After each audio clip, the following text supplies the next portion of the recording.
like you're awake. Yep.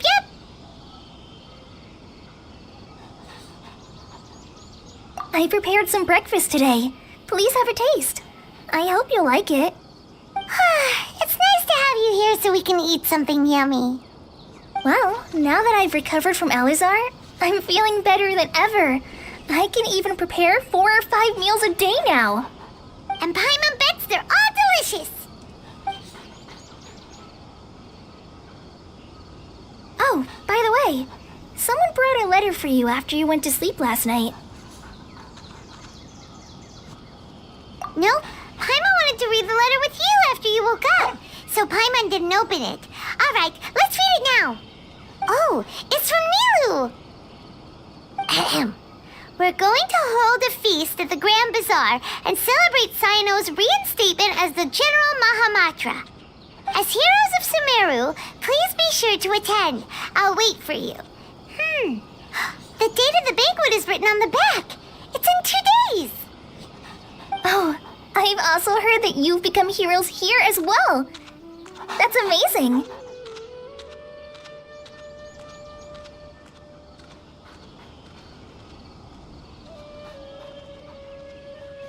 Sometimes I'm really envious of strong and confident people like you. Oh, you're embarrassing me. Anyway, let's go to the Grand Bazaar to have a look. Oh, before you leave, be sure to inform Master Tainari.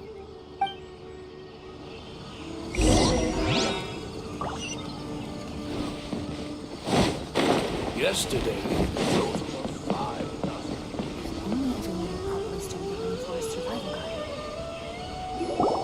Tainari!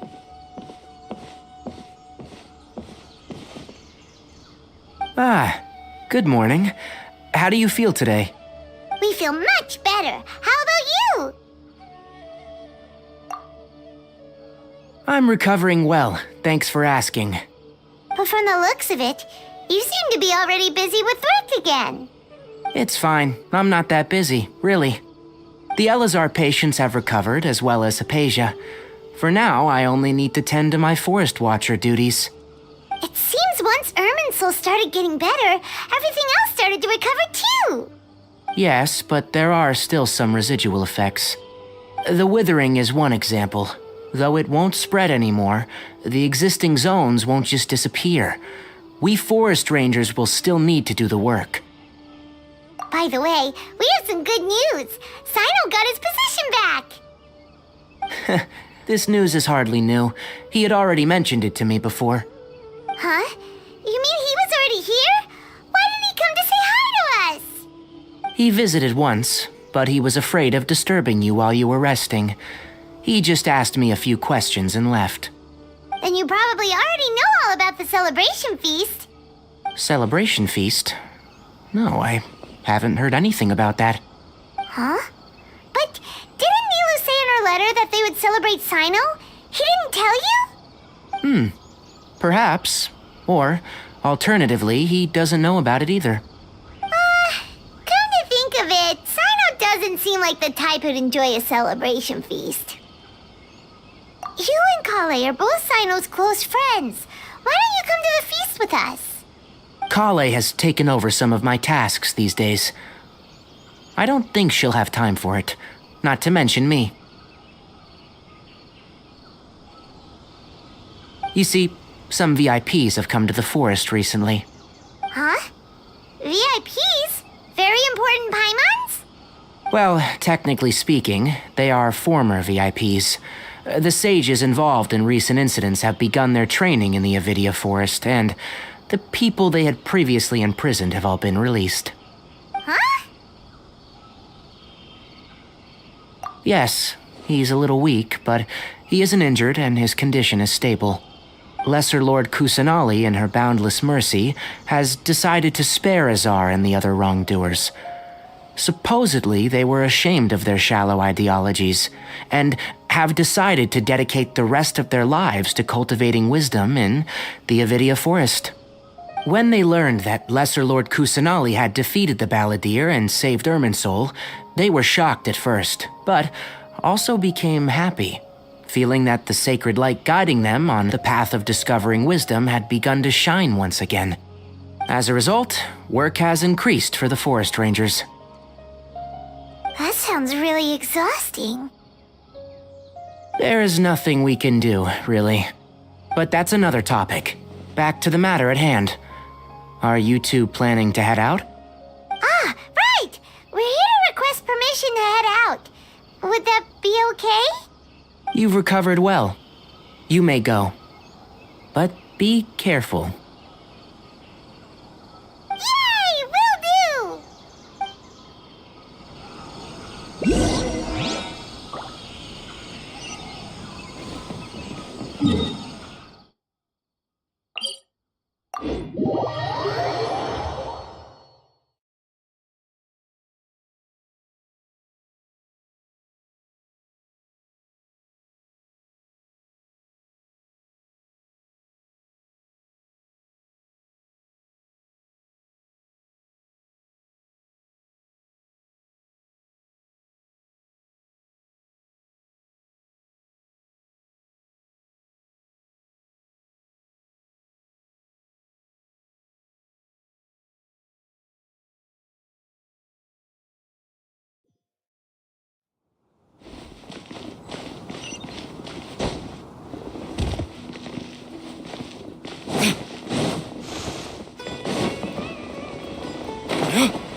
Every item I see.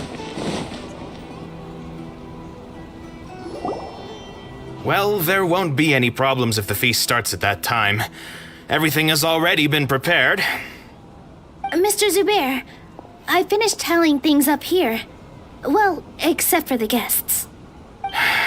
Is a simple reply really that much to ask of our guests? It's affecting our arrangements. Oh, it'll be fine. Besides, it never hurts to get things ready in advance. I was thinking the same thing. The feast will be held sooner or later, right? Hey, Nilu! Traveler, Paimon. We got your letter, so here we are! You're the best. The other guests haven't even replied yet. Huh? Are we the only ones that have arrived? Yeah, I had someone deliver letters to all of our guests. But maybe everyone is still busy with other things. Look, I get it. Sumeru is in an extremely important period of transition right now, but even if your friends are important figures, they shouldn't just ignore your request like this. Nilu is Sumeru's #1 celebrity after all.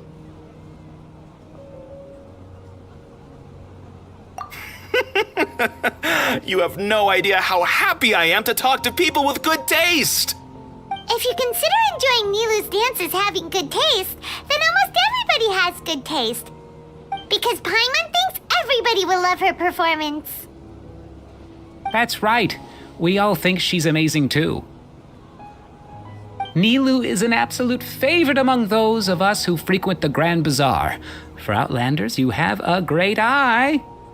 Master Zubair, let's have a vote for the most outstanding audience members next time. I think these two may win. Nonsense! It is not for us to determine the value of an audience. But indeed, we could try giving gifts to people with particularly good taste. I heard there's a device in Fontaine called a camera that can record people's appearances as pictures. Such pictures would make superb gifts. Ooh, good idea. I wonder where we can find one. You guys are so funny. There's really no need for that. I'm satisfied just being able to perform here. There's always a lot going on at the Grand Bazaar. Yeah, and that's why I love it here. Traveler and Paimon, could you help confirm if the letters were actually delivered? If for some reason they didn't receive the letters, then please tell everyone that there will be a feast here.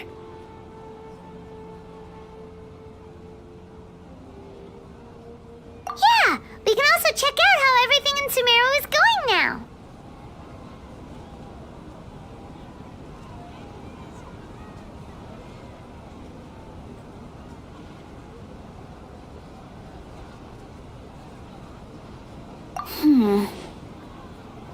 When I wrote the letters, I heard that Dia was in Port Ormos, and Alhaitham was at the Academia. As for Sino, we've only heard that he appears at the Academia from time to time. I'm not too sure about Rahman's whereabouts. My guess is that he's with Dia. As for Dunyarzad, I just hope she's feeling better. I sent her a letter, but I was afraid of disturbing her. If you have time, please ask about her for me. Okay, got it. Let's go, Traveler.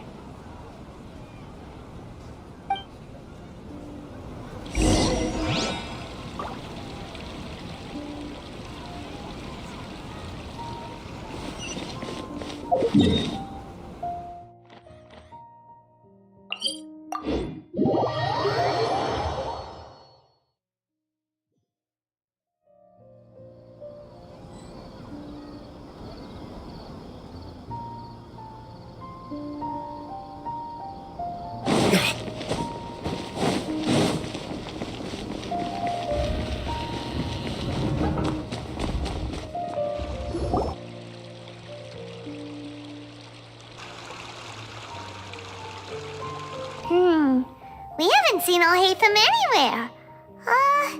Let's ask that person over there.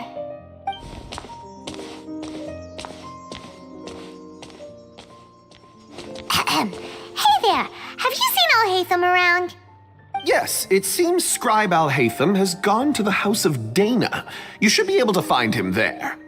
But you're already the second group of people I've seen looking for him today. He must be quite the busy man. Oh? Who else was looking for him? Mr. Cave was just here asking about him. You wouldn't believe how terrible their relationship is. And now you two are here. Don't tell me everyone's here looking for gossip about the sages.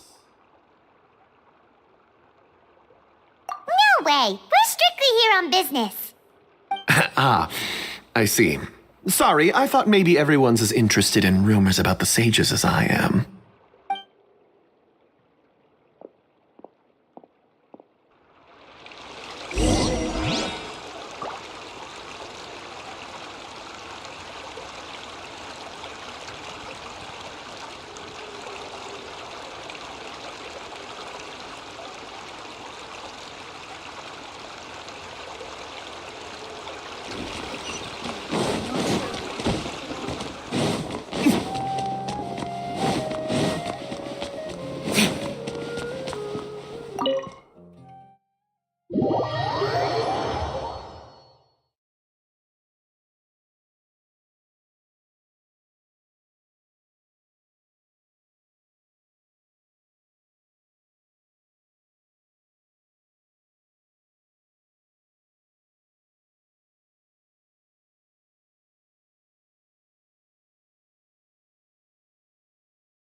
Please show me your credentials before.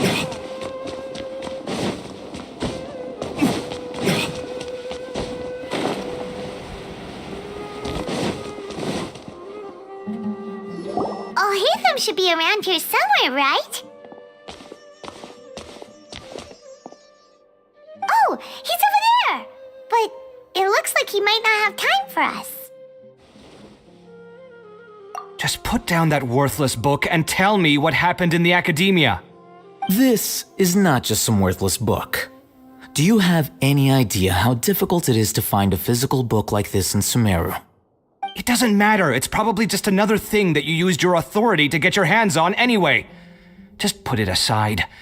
Listen, I came back today only to hear that the sages have disappeared. Oh, you sound surprised. I thought you would already know the inside story. Would I be here asking you if I knew? You're the scribe, not me. So just tell me what you know already. Well, I almost became a sage.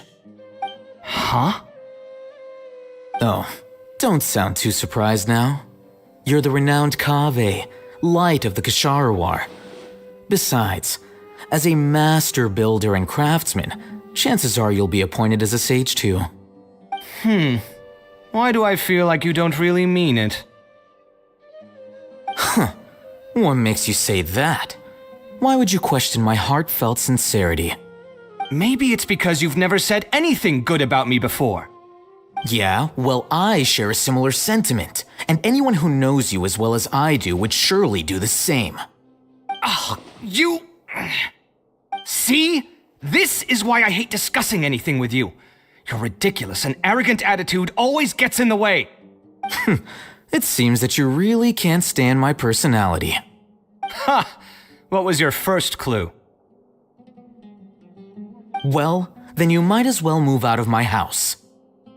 Are you threatening me? Stooping to a new low, I see. Ugh, and don't change the subject. You, a sage? What a joke. The academia might as well just close tomorrow. Are they having a fight? Forget what's going on with the academia. Haven't you been busy with your construction project? Tell me, when are you going to build yourself a mansion? Don't get me started. I get angry just thinking about it. So, what great building did our master architect work on this time? Like I need to tell you. Keep your nose out of my business. No, I think we deserve to know. Where were you when Sumeru needed you most? I was in the desert for a large project, but considering Haravatat's utter ignorance of architectural and aesthetic matters, you probably wouldn't understand. Which is truly unfortunate. I can only pity the man who doesn't understand the first thing about beauty and romance. Unlike a true... hold on, wait a second. What do you mean by when Sumeru needed me most?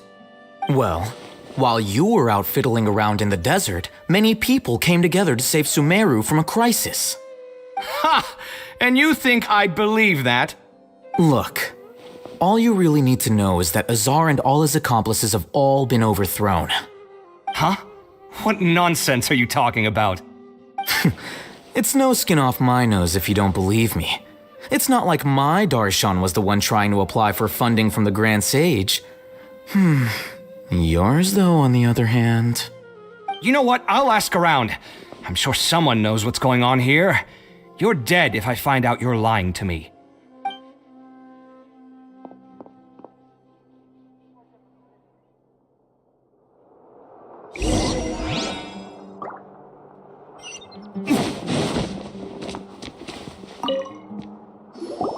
Hey, Alhaitham!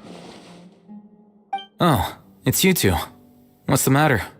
We're running some errands for Nilu. Have you received her letter?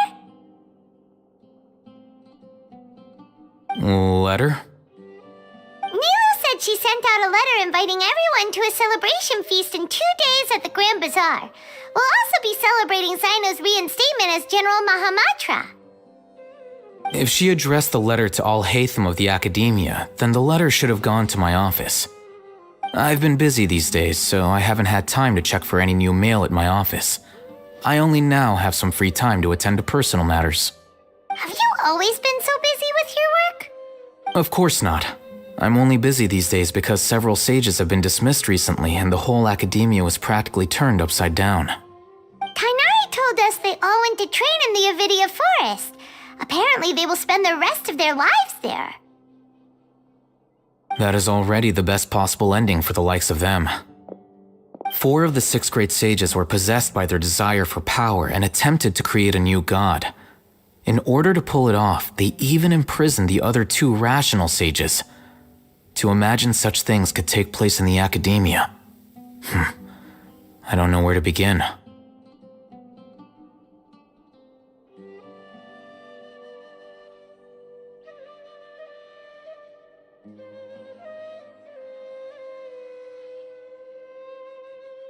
Yeah, you're right.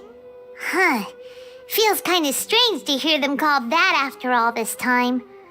But then again, the 6 great schools sounded pretty impressive too. Yes, at least that's how they're supposed to sound. It's said that when the academia was first founded, the Dendro Archon herself established the 6 great schools, each representing one of the 6 different types of wisdom. Numerous Darshans have sprung up and faded. Only the 6 Darshans attaching themselves to the 6 great schools have stood the test of time and obtained permanent seats in the academia. Now, the 6 Darshans are nearly synonymous with the 6 great schools, and the leaders selected for the schools are the 6 great sages. Among the 6 great sages, there is one central leader, the Grand Sage. Unfortunately, only the sages from Vahumana and Amorta remain now. They were imprisoned for opposing Azar and were only rescued after Azar's downfall. So who's managing things in the other 4 schools now? Do they need to find someone new? Yes. Normally, new sages are selected based on a strict set of criteria. Oh, didn't you just say something about becoming a sage? If they pick you, then we'd have a huge connection in Sumeru. Yes, about that. You didn't let me finish my sentence. The person in charge of personnel affairs nominated me to be the Grand Sage in place of Azar and help Lesser Lord Kusanali manage the academia. But I refused. Huh? But why? Ugh, can't you be a little more ambitious? I'm not even interested in being one of the 6 great sages. Like I said before, I don't like being a leader. Oh, all right. So are you busy these days trying to find others to take the job? That's not my job either. I'm only responsible for handling important affairs within the academia before the new sages take office.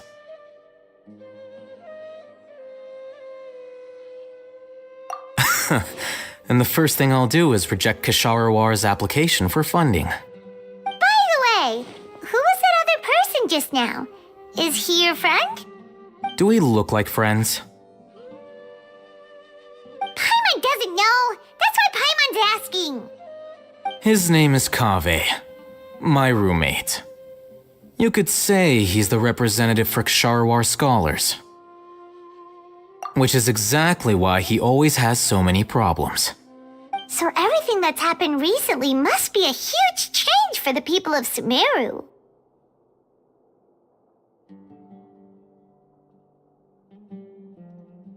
Such is the work of the Academia Scribe. Well, anyway, no matter how busy you are, since you are our planner, remember to attend the celebration feast in 2 days. Alright, I'll see you there.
This is Port Ormos.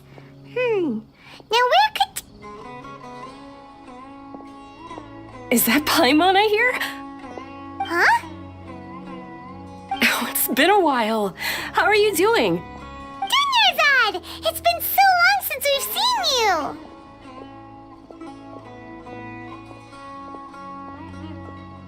I'm doing well. I can go as far as saying I have never been happier in my entire life. I don't know if you've heard, but Elazar has completely disappeared, and all the patients have recovered. You kidding? Knowing them and the connections they've got, I'm sure they've heard about it. Yeah!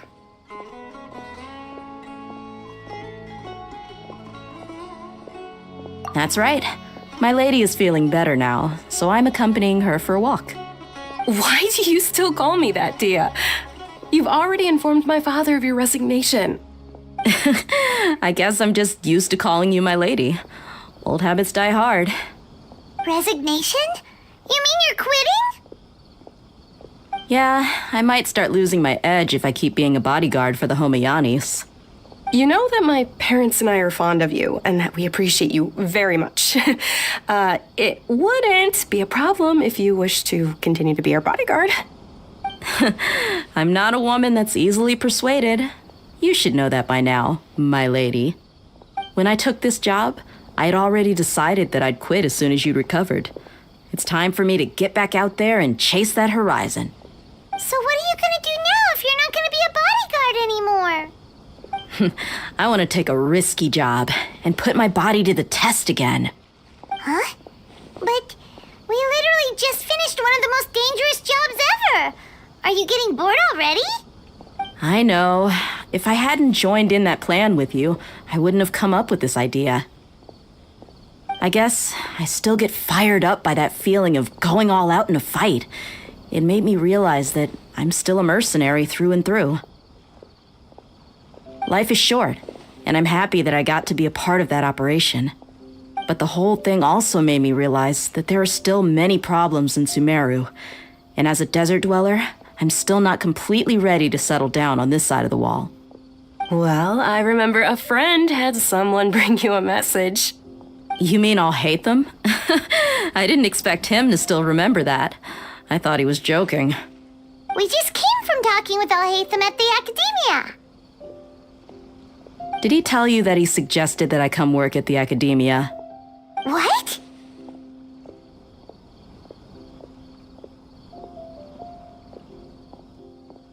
I heard that Azar and his cronies fell from power, and Alhaitham told me that now was a good time to find a job in the Academia, but only if I wanted to. Whoa. Paimon can't see you being anything other than a mercenary. Me neither. But I think Dia would look great dressed up as a scholar. Forget about it. I wouldn't last 10 seconds in there. Alhaitham probably just liked the way I worked and knew I'm good in a fight, so he suggested I find some work in the Academia.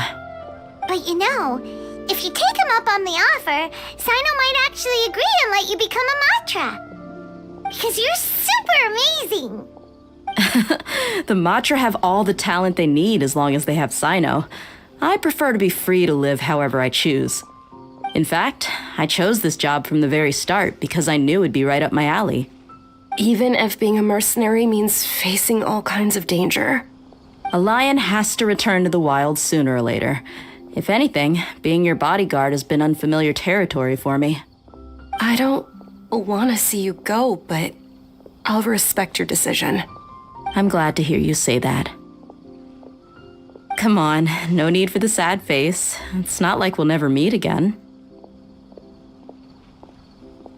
Once the whole Dendro Archon thing is settled, everything in Sumeru will take a turn for the better. That makes me happy too. But a peaceful society will probably mean less demand for mercenaries like me. Before long, we'll be a dying breed. So I'd better get to work while I still can. Huh? But wait a second. You make it sound like you're leaving now. Well, no, not yet at least. I promised my lady I'd stick around until next week. So, have you been in Port Ormos this entire time?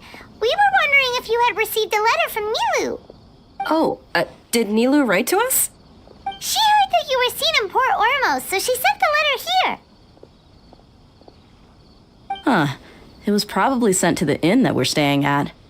My lady has been very energetic lately and keeps taking me on hikes, staying out even into the night. By the time we get back, the receptionist is usually off napping on the job. Right, and we tend to leave quite early in the morning, so the old man on duty is also usually dozing off.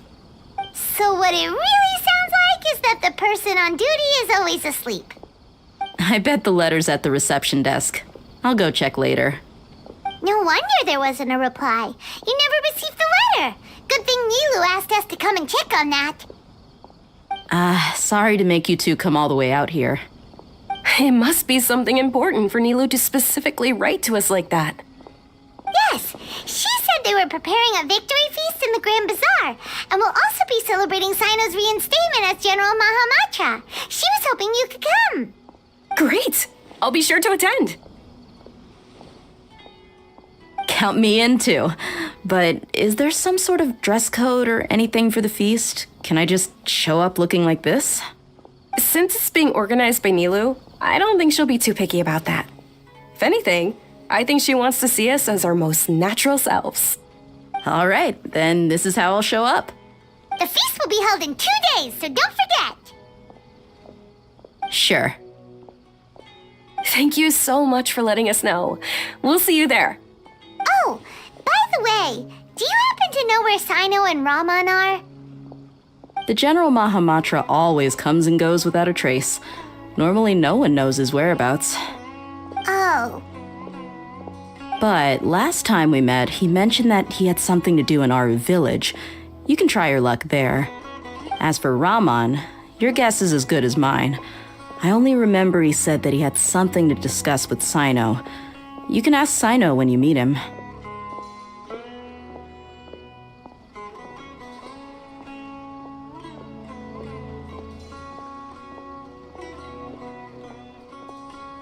Don't mention it.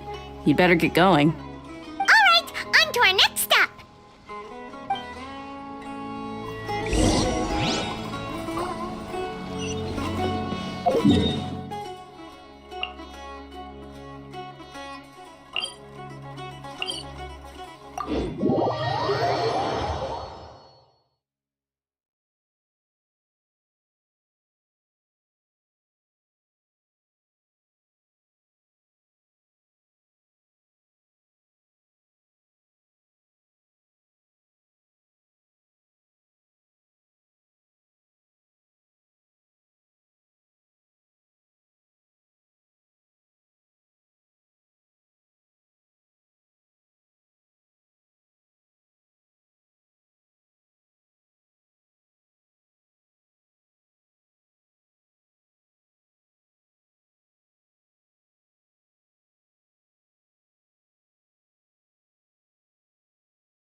I'm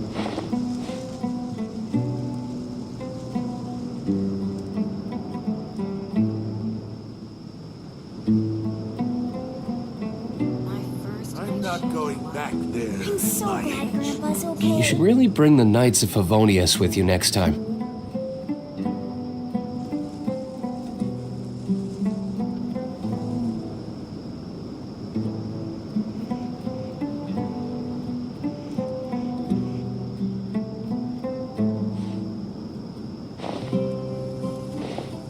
I'm so glad Grandpa's okay.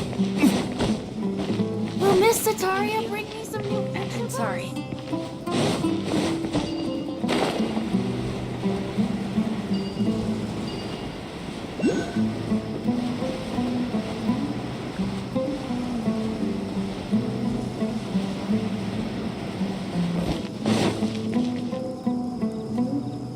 It's been a while since we last visited Aru Village. Ah, there's Sino!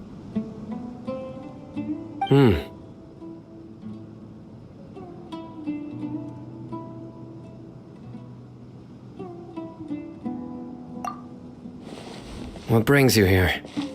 We recovered well, and Tainari agreed to let us leave, so now we're out and about again. It seems Gandharvaville's medical treatment is still as good as ever. Mm-hmm, and Tainari is recovering well, too. That's good to hear.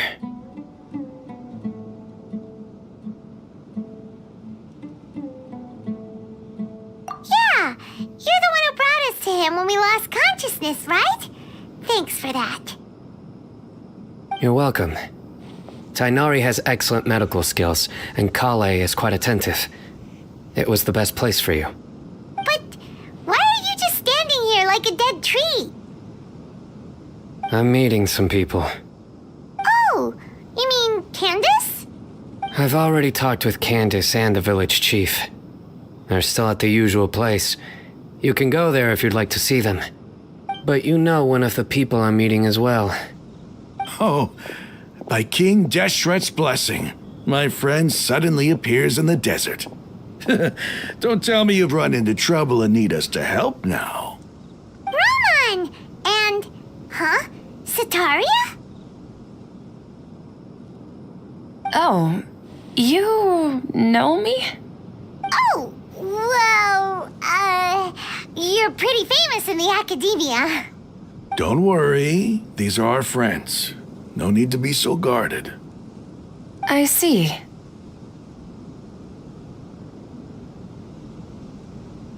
I'm doing well. Many good things have happened recently. Same here. Really, I feel that my whole life has started to shine after suddenly finding a new direction.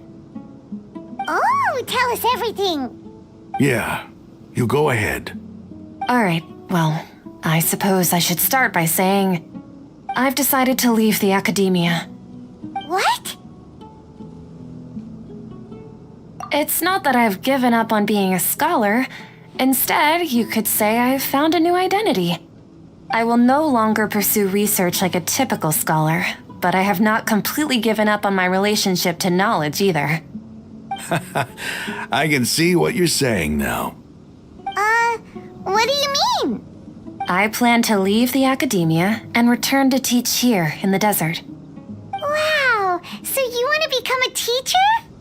Sataria will return to support education here and teach people from the desert. She can't teach everyone on her own, but there are many of us Eremites all over Sumeru. She came to discuss a collaboration with me and hoped that I could bring her ideas to the Eremites. Yes, it's my hope that the Eremites can help me select a group of smart people with the best aptitude for teaching. I'll teach them, and after they've finished learning from me, they can go educate more people. That is the true meaning of education and the spreading of knowledge. The people of King Deshret suffer from sandstorms, exile, and ignorance. Miss Sataria is more than welcome to come teach here. Her arrival is like a star shining in the desert night. The stars have always guided caravans, thieves, soldiers, and travelers who get lost in the night. They lead those in the dark out of trouble and back to safety. Oh, please, where's all of this coming from? I'm starting to feel a little embarrassed. You deserve these compliments. Mercenaries are accustomed to danger and don't fear death, which is why we recognize extraordinary actions that common people would easily overlook. Sataria's idea will bring much good to many people. At first, I feared it was destined to fail. Everyone knows that the Academia doesn't allow scholars to teach in the desert without permission. As you know, all knowledge is under their surveillance and control, and very few desert dwellers are as lucky as me. But what I heard at that time has been haunting my heart, as if there were lightning bolts constantly bombarding my soul. Sataria, you tread a treacherous path, and the longer you ignore it, the tighter the Academia's grasp on you will become. Sataria, why haven't you gone home? Never forget that the desert that belongs to you lies elsewhere. Miss. These words sparked something in me, and I knew that I had to bring something back to my people after going home. I gathered up the courage to approach the Grand Sage, only to find that he was no longer at the Academia. Lord Sino told me that Azar didn't belong there anymore. Azar has received much needed punishment. Though, if you ask me, it may have been too light. You probably have already heard. Lord Sino helped me obtain permission to leave the Academia for the desert, and accompanied me here to discuss collaboration with members of the Eremites. My plan was able to go smoothly thanks to him and Rahman. You're all doing so much for the desert.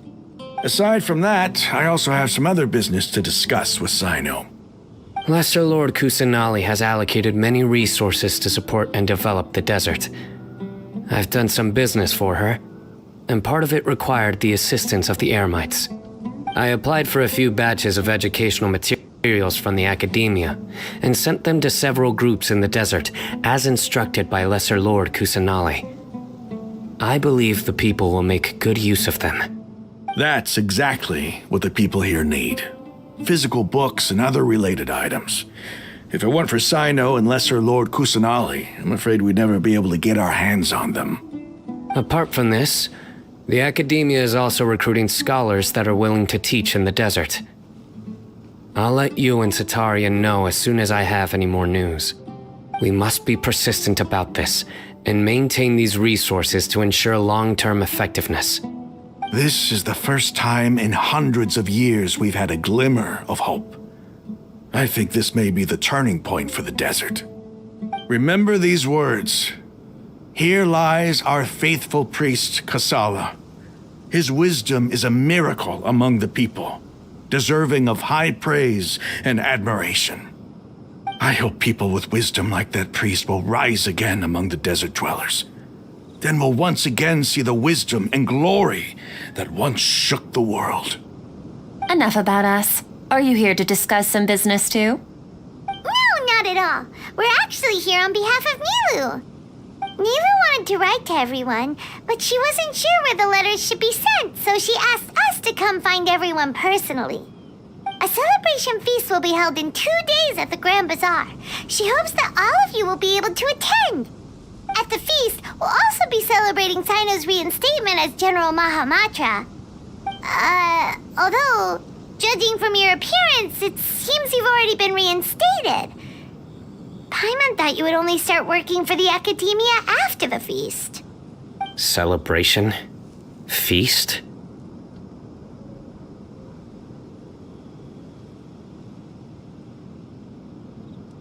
It's the first I've heard of it. Tainari was right. He really didn't know. This feast is for you, Sino. Sounds to me like you'll have to be there. It's rare to see that kind of expression from Lord Sino. You must not like feasts very much. No, not really. But I'll go.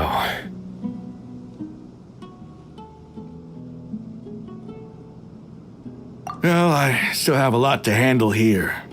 Besides, I need to look after Miss Sataria in the desert, so I'll have to pass. I'm afraid I won't be able to join you. Although, if you'd be so kind, please give a message to Miss Nilu for me. The message is, I'm sorry for how I treated you before, but now I understand the beauty of your dance. It's like a light shining in the sky.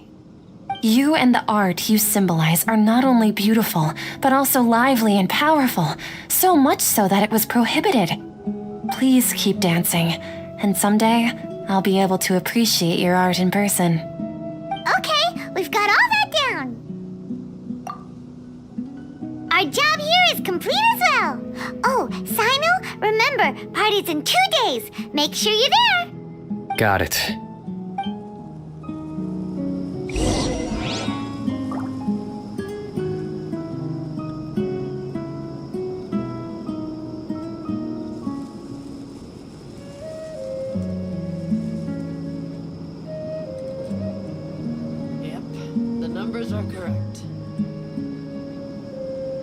I still have a lot to do at the guild.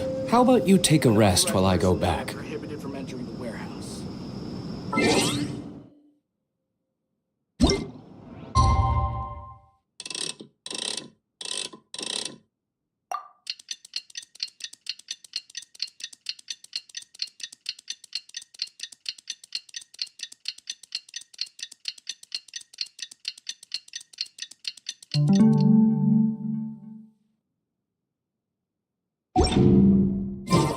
Guess we can rest a bit.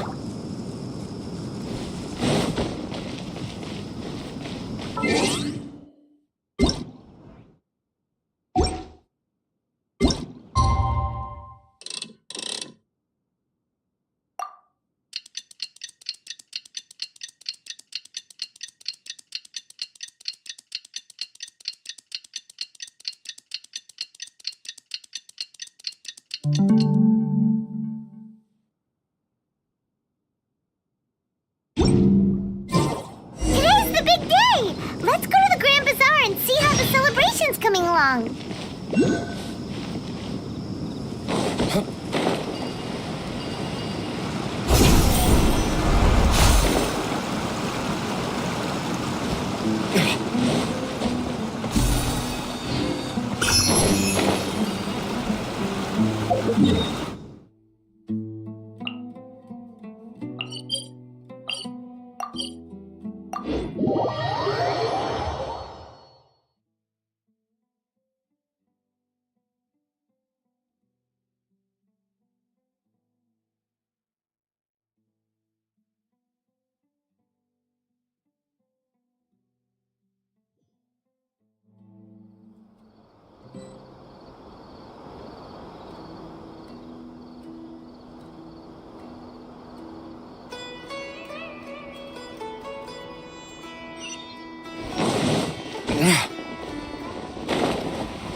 Everybody's already here. Looks like we're the last ones to arrive. You're here. Ah, there you are.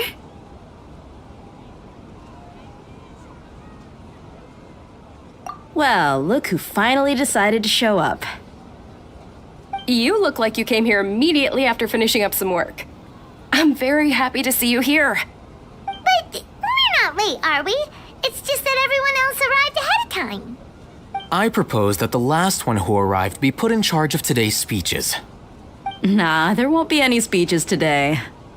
Oh, really? Well, even better. Come join us over here. Let's share some great food and drinks, and chat about all sorts of fun things. Everything looks quite good. Wow! Paimon can't wait! Traveler, just look at all the delicious food here!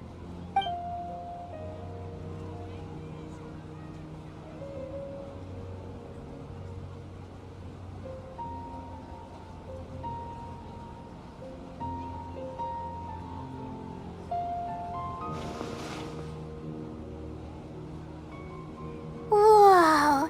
It's so delicious! Oh, this grilled meat tastes amazing! The food was specially prepared for you by everyone in the Grand Bazaar. And we have gifts that were sent by the residents of Sumeru City when they heard we were holding a feast. Everyone that came said that you saved Sumeru and wanted me to thank you all on their behalf. Feels kinda nice to be seen as a hero. I could get used to this. Being a bodyguard is also a hero's job. You've always been amazing, Dia. My lady sure has a way with words. Thanks. I'm glad to hear it. And I'm happy to meet everyone that participated in the great plan. Don't mention it. Come to think of it, we've really done something impressive together. It's unbelievable. We owe it to our abilities. And luck.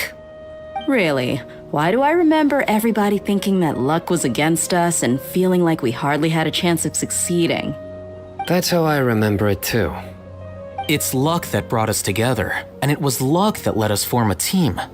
Then, it took even more luck for us to formulate a plan and implement it successfully.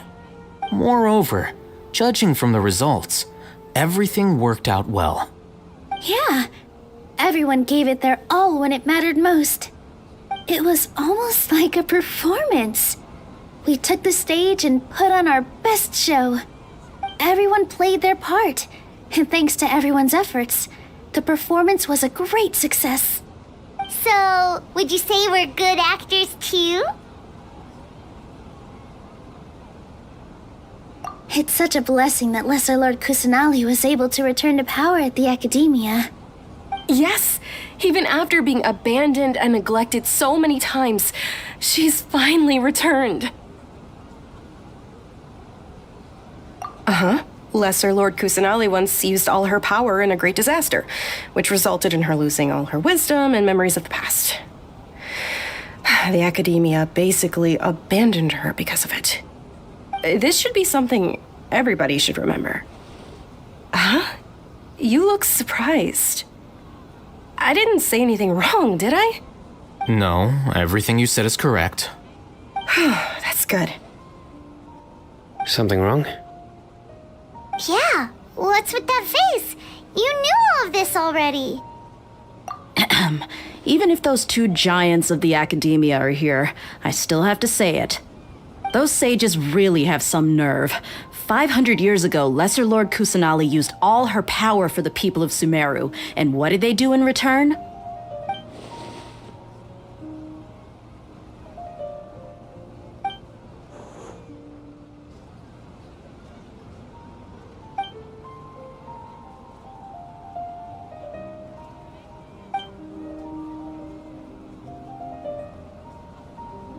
If you bite the hand that feeds you, don't act surprised when it turns into a knuckle sandwich, right, Sino?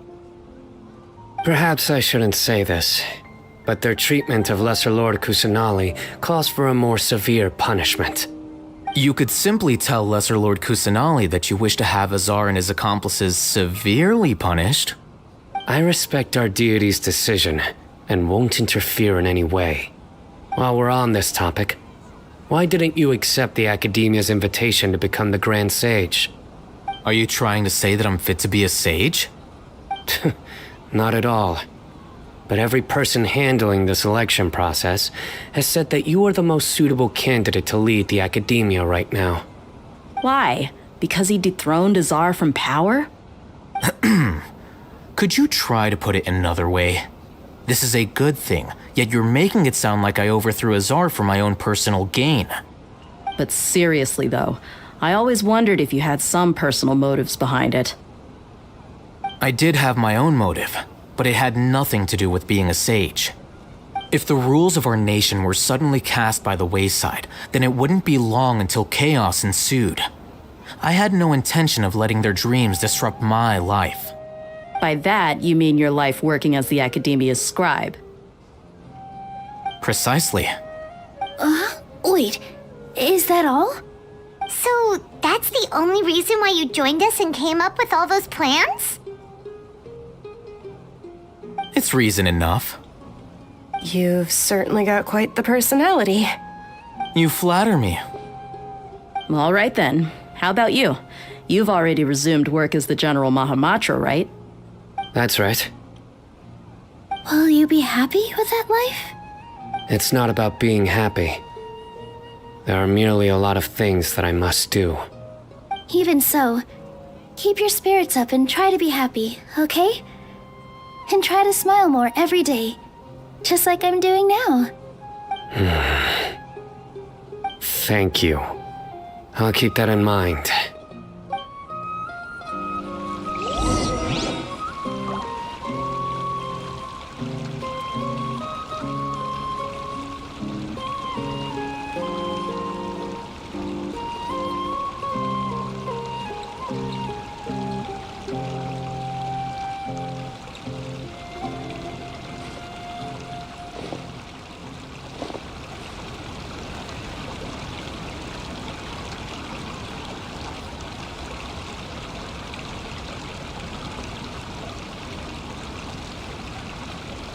You should really bring the Knights of Favonius with you next time.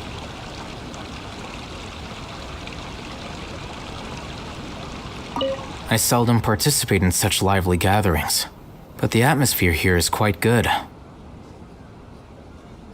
No, this gathering today has a unique meaning. The Grand Bazaar is lively because the people here feel happiness from the bottom of their hearts, unlike the farces at the Academia. That happiness is an emotion that'll be forever alien to those bookworms who have driven themselves insane by studying. I seem to have taken both keys when I left the house. Oh well.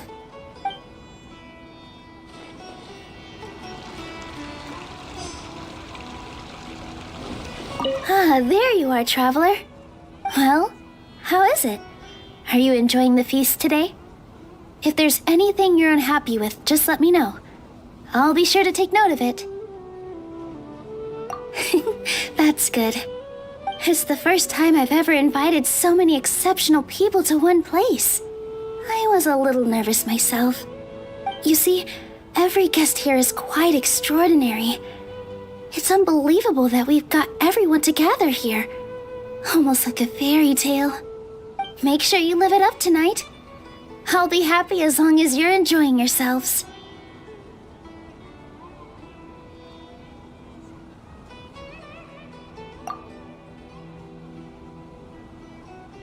I'm honored to have her think of me this way.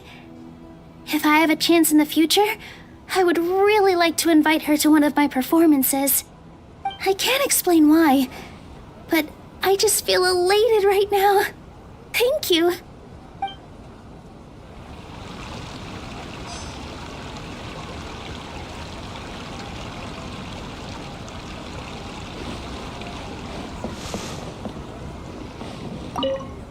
The atmosphere here is good, and everything is delicious.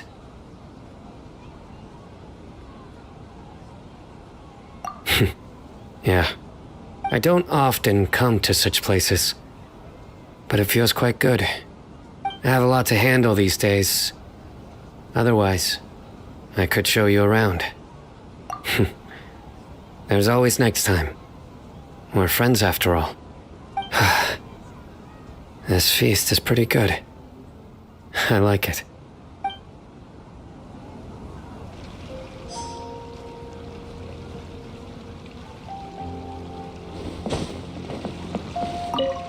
My lady, the grilled meat over there is delicious. Have you tried it? Yes, I also tried some fruit just now. Oh, they're very sweet. What an amazing place to relax. No wonder everybody likes to rest at the Grand Bazaar. You said it. Oh, look who else is here. Hello. Oh, I'm so happy Nilu invited everybody. Oh, now I have the chance to meet all the heroes. Hey, less of that polite chit-chat and more eating and drinking. The feast is about having fun, not stuffy formalities.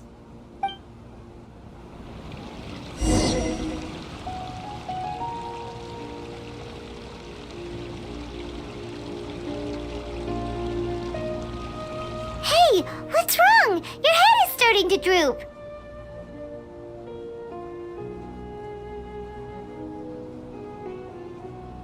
Hey, you can't just fall asleep here. Paimon will go find something delicious for you to eat. You'll wake up once you've put something yummy in your tummy. Of course, just wait here for Paimon.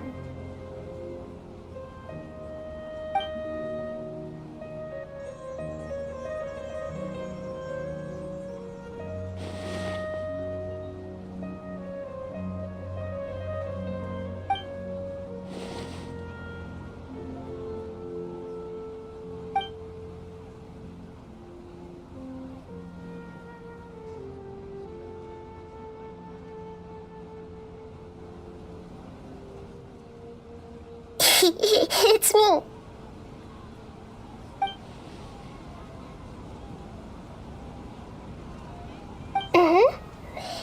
You may blame me for being a bit too self-indulgent. I was thinking about talking with you, and the next thing I knew, I had made a connection with you. The connection between us is amazing. It's like flora and the fence it grows upon.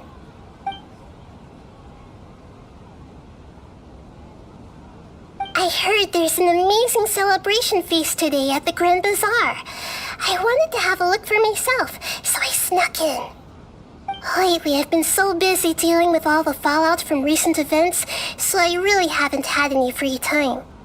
Although you've already helped me with a lot, there's still one more thing I hope you can help me with.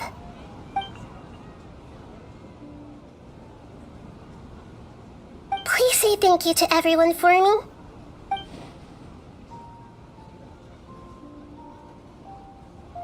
Oh, is it not convenient for you to do that for me?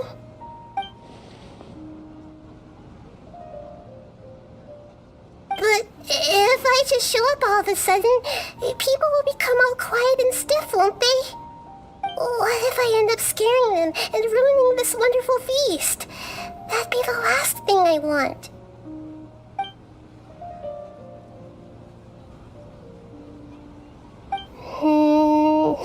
Let me think about it. Okay.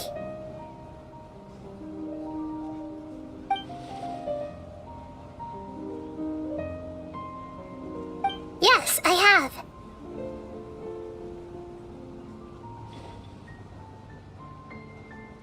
You said I should go thank everyone as myself, right?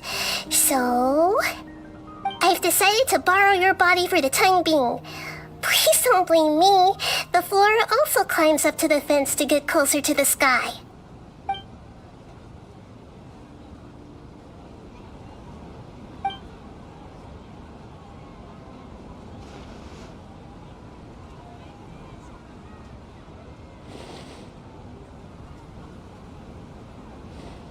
Everyone! Are you awake now? Paimon was just about to bring you the food. It's me. Huh? That voice. Nahida? Hold up, what's going on? I didn't expect to have a conversation with the consciousness of Lesser Lord Kusanali in the Grand Bazaar. Interesting. Is this also a part of the feast? No, of course not. Are you Lesser Lord Kusanali? Hello, Nilu. You know who I am? Yes, I already know every one of you. Nilu, Alhaitham, Sino, Dia, Paimon, and Dunyarzad.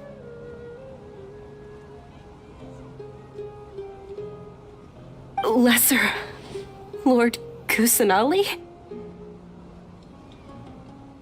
I took the liberty of occupying the traveler's body so that I could thank all of you in person.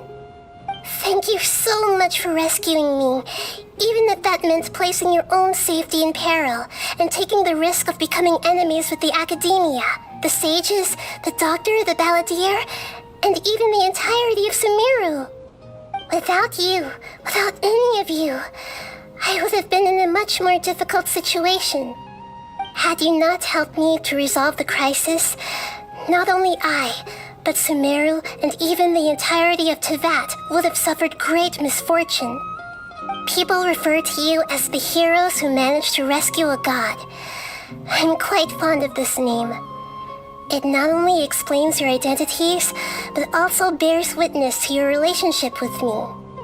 Please, allow me to present to you my most sincere gratitude. Lesser Lord Kusanali, you have done so much for Sumeru, and I didn't even have a chance to do anything for you. You don't have to do this. Dinyarzad, the suffering you endured during your illness is also proof of you being with me and praying for me. Thank you. You don't need to be so ceremonious. It's always been my duty to protect you. This is how the relationship between the Academia and Dendro Archon should be. We just did what was necessary and set things back on the right path. You're an Archon, but you act so humble. You really don't need to be so polite with us. I'm honored to have been able to take part in this plan. I hoped you liked the dance I dedicated to you. Thank you, all of you. Thank you so much.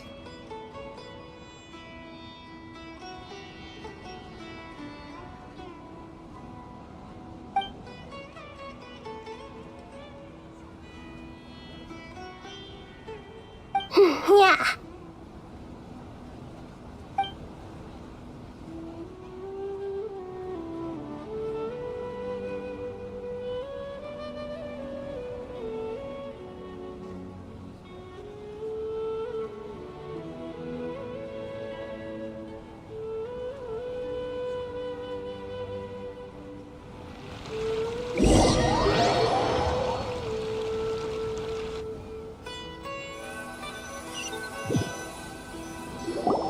Are you awake? Did you rest well? After Nahida left, you ate a lot of food. You've become a glutton. That just means you still have a lot to learn from Master Paimon, the Sage of Gluttony. All right, since you're awake now, should we go and have a chat with Nahida? She should be in the Academia right about now. If you have any questions, now's your chance to ask.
Hello, Traveler and Paimon.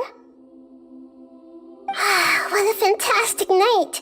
I'm still immersed in all the happiness and joy, like a candle floating on water. So are we, and that's why we're here to talk with you. Is there anything you want to know? After recent events, the Akasha can no longer function as it used to. I've given it some thought, and have decided to shut it down permanently. But this is definitely not a bad thing. Even from the beginning, I've been planning to shut it down. The Akasha's centralized administration of knowledge has always restrained people's curiosity and curtailed the number of paths available to them. I don't think this is good for Sumeru.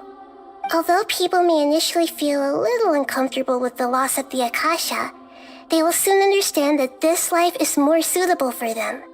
And as for the future of Sumeru, I'm preparing to regain control of the academia. The former sages have received their punishment, but the new sages have yet to be selected. I will oversee the process personally. I hope that the new 6 great sages will be more focused on academics. Sumeru needs such leaders more than ever. The other big issue is the people of King Deshret. All the residents of the desert, in fact. They have been mistreated for far too long. I've already taken some measures to address this. It will take some time to rebuild everything, but no matter if it's culture, friendship, or trust, we will rebuild it.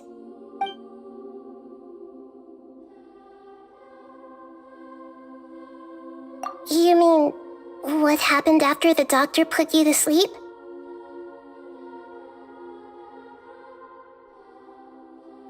You guessed correctly. The top-ranked Fatui Harbingers, up to number 3, possess power comparable to that of gods. I was no match for him in that kind of situation. However, in spite of the bad situation, I still managed to make a fair deal with the doctor. I'm sure you remember the entity that changed your fate, the Heavenly Principles. In fact, the Heavenly Principles has been quiet since the Conria disaster 500 years ago. I used this point as leverage against the doctor. I told him that the Heavenly Principles may be awakened if I destroy the Gnosis. Although it was just a bluff, he still fell for it. I assumed that the Heavenly Principles wouldn't just stand by and let such extensive damage to its laws take place. And as for what I exchanged for the Gnosis, the exchange served as both punishment for the doctor as well as a boon of new knowledge that I couldn't refuse as the god of wisdom.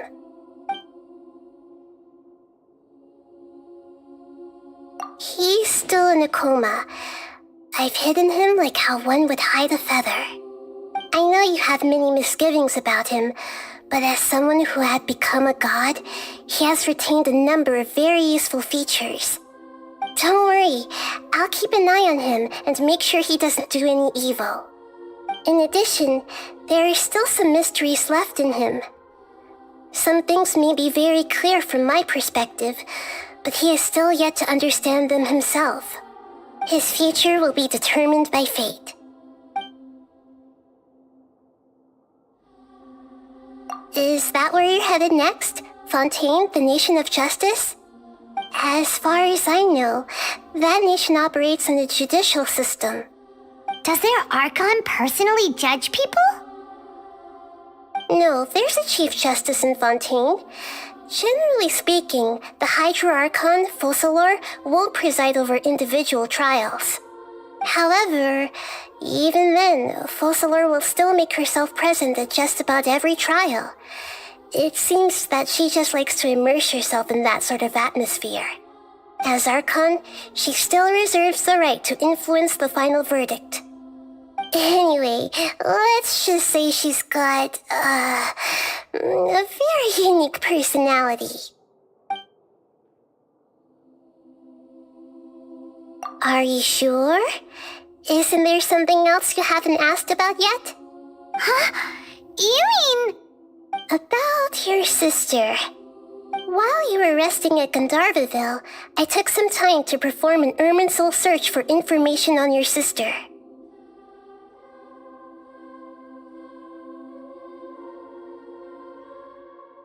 Yeah, isn't Irminsul a repository for all the information and memories of Tevat? So there shouldn't be anything on him or his sister. This is true in your case. Irminsul indeed does not have any information on you. However, there must be something different about your sister. Because as it turns out, the world has recorded information on her after all. What? There is only one possible explanation. She belongs to this world.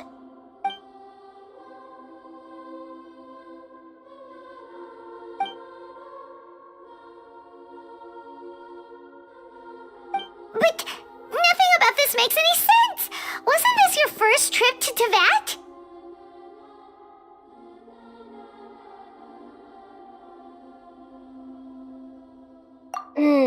According to the records I was able to access, your sibling suddenly appeared in Conria.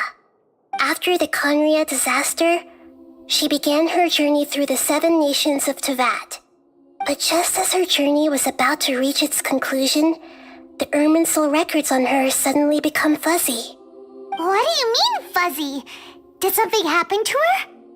All I know for sure is that somebody, for reasons only they can know, is deliberately obfuscating her fate. And whoever it is, if they can do that, who knows what else they're capable of. But even that wouldn't explain how she somehow comes from this world. Something else I noticed was that according to these records, the Fatui have not classified your sibling as one of the Descenders.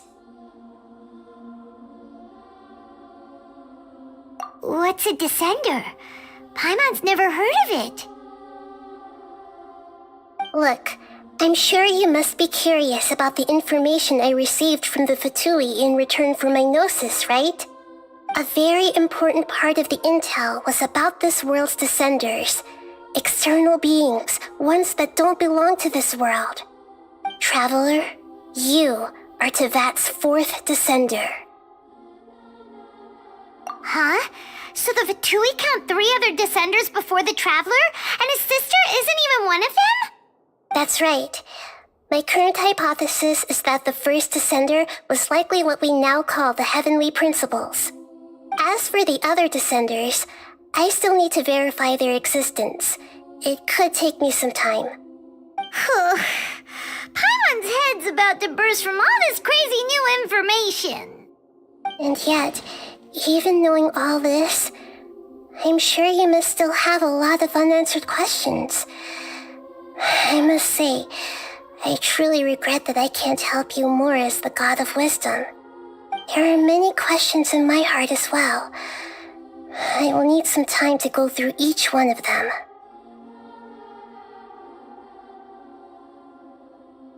And soon, you'll also begin your journey anew and depart from Sumeru. I'm very interested in your future. It's a journey that can't be observed or recorded by this world. If fate is the ultimate knowledge, then your future will be the ultimate fate. Paimon's sure glad we got to meet you, Nahida. The pleasure is all mine. I can't thank you enough. Alright, that's enough talk for today.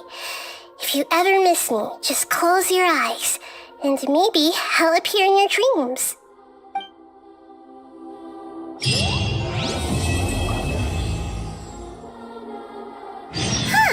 Seems Jean wants our help with something. We should go pay a visit to the Knights of Avonius when we have a moment. You must have a whole bunch of questions after our last conversation with Nahida. Paimon was ready to ask her a million more questions, but didn't want to seem too pushy. Wonder what's up this time? Like, about these Descenders. So, does that just mean people like you who come traveling to Teyvat from someplace else? And as for your sister... so many questions. Let's go find Nahida and see what else we can find out.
come on, serious suggestions, please. I'm not trying to write a thriller here. It's supposed to be an essay, you understand? An essay! That means facts and logic. Well, if it's facts and logic you're after, you shot yourself in the foot with your choice of research topic, didn't you? The Tatara Suna mystery. When so much remains unexplained, there's little to be objective about. Unless, of course, you restrict yourself to textual criticism. Yeah, well, this is my teacher's area of research. I can't change that. But it's fascinating enough without having to sensationalize it, don't you think? The strange location, the missing details, a mysterious person. I want to write my essay on something interesting, and I'm interested in getting to the bottom of all this. That's the only reason I came to you. Yes, you came to me, so all the more reason to take my advice.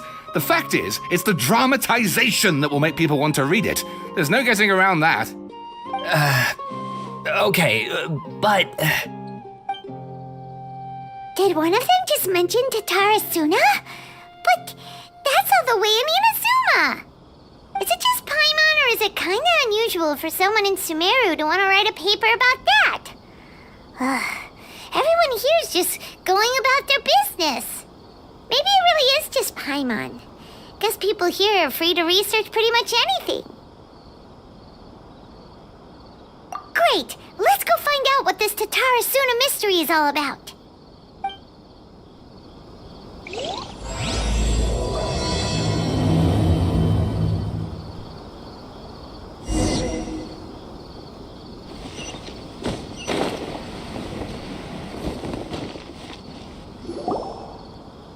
All right, I guess I'll go with my textual criticism and your editorial direction for the first draft.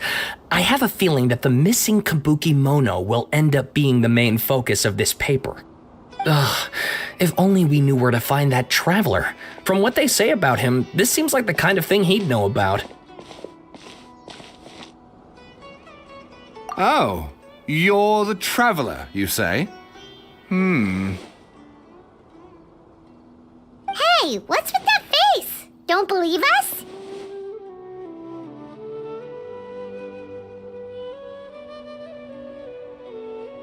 No, of course I believe you. Actually, I first heard about your great exploits when I was still in Inazuma. This is my first time coming face to face with you and your mysterious silver-haired companion.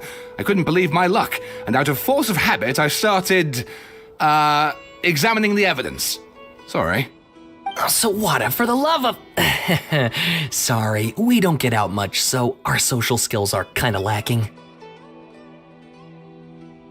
Traveler, I hear you've helped many people a great deal and been to many places. Would you be able to tell us about Tatara Suna?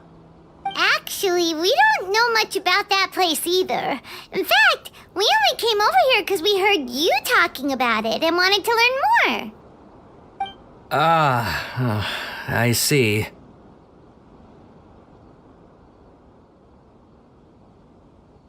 My teacher chose this area of research as a personal challenge. He said it's difficult to get into because even Inazumans don't know much about Tatara Suna's past. But who'd have thought that... If you don't mind, I'd love to show you all my outline for the book I'm writing about Tatara Suna. Hold on, Sawada. Don't you think that's a bit of a deep dive for a first read? Well, fair point. In that case, please ease yourselves in gently by taking a look at Akaba's latest essay draft. Let me give you some background. This all started with the discovery of some records in Tatara Suna. The writings mentioned someone by the name of Mikoshi Nagamasa, who crafted a fine blade. But in the end, he threw it into a fire to destroy it, and killed his servant Katsuragi. Why? Well, no one knows. Apart from the swordmaker, his servant, and the one who wrote this all down, the records also mention a kabuki mono. This seems to be an Inazuman word for an eccentric stranger, someone who dresses funny or acts in an unusual way. That's right. Akaba's teacher has spent quite some time researching these events on the ground. This Kabukimono lived in Tatarasuna for a while before disappearing without a trace.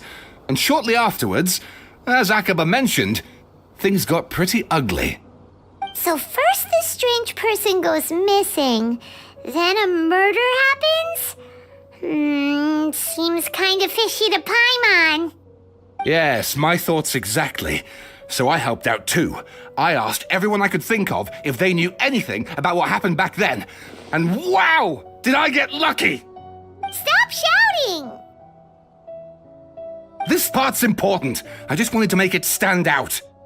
It just so happens that a friend of mine works at the Government Records Office. He looked into it for me, and I can now confirm that all the aforementioned individuals did, in fact, live in Inazuma over 400 years ago.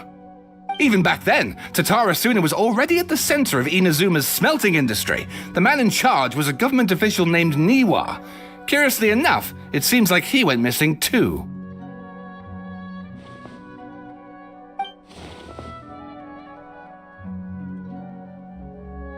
Wait, so there are 2 missing people in the story now?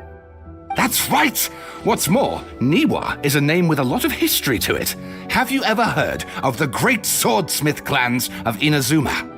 Oh, the swordsmiths? Yeah, like Ishin art and so on?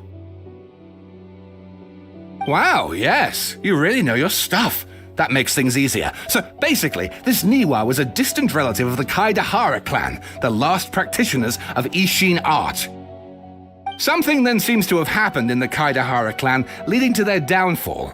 I don't know the details, but taken in light of everything else going on around that time, it makes you wonder whether it's all connected somehow. The Kaidahara clan? Sawada, you left out the biggest detail of all.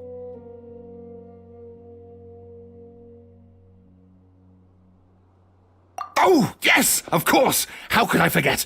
Brace your minds, ladies and gents, for they are about to be blown. Or maybe you won't believe your ears. I wouldn't blame you, of course, because in all my years as a writer, this is by far the most. Get to the point, for Pete's sake. According to information acquired by Akaba's teacher, the Kabukimono was not a human, but a puppet. A puppet?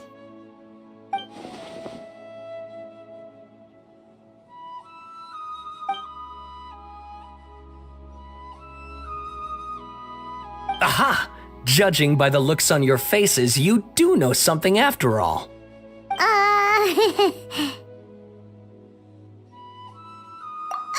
No! Paimon just meant, how creepy. The way you described it makes it sound like a ghost story. I agree, it does. But considering that non-human races in Inazuma are by no means uncommon, spooky events are to be expected. And that's exactly what my book is about. Please, take a look.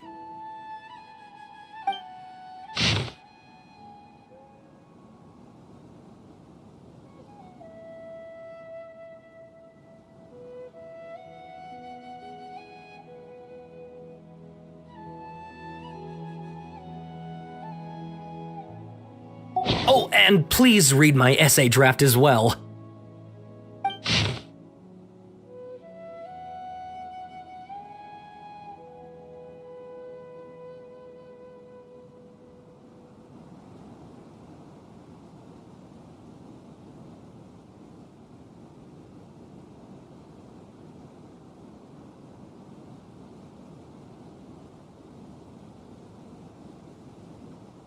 Sawada was encouraging me to follow his more creative approach, but I think essays should be grounded in facts.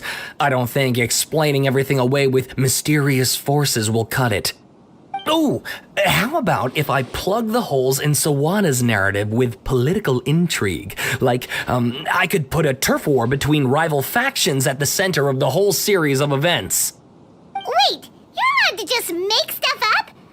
Pretty sure you've gone from essay to guessay there. Akaba, look, your teacher has researched this extensively. I've reached out to everyone I could think of. Whatever information we have now is all that there is to know. This is as much detail as you're ever going to get. Besides, if there really was a political power struggle going on at anything like the level you seem to be suggesting, what hope would we ever have of finding out the truth? Good point. Okay, back to the drawing board, I guess. Give me some time. I need to find a new angle on this. We have some other stuff to do, so we'll have to say goodbye for now. Good luck with your essay! All right, thank you. If you find out any more info about all this, please do let me know. Thanks so much.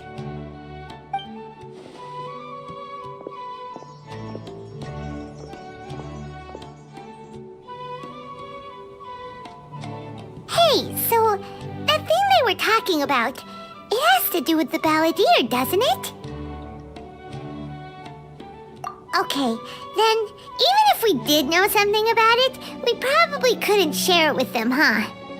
After all, we kicked his butt and got him locked up. Information about people like that is usually super confidential, isn't it? If you ask Paimon, Akaba should just pick a different topic.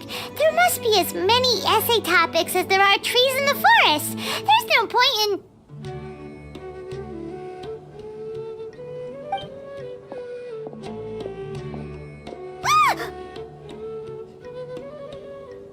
Hey, did you see that? He literally just went by, over there. It looked like... the balladeer! No, it can't have been. He got locked up. Oh, quick, let's catch up and see.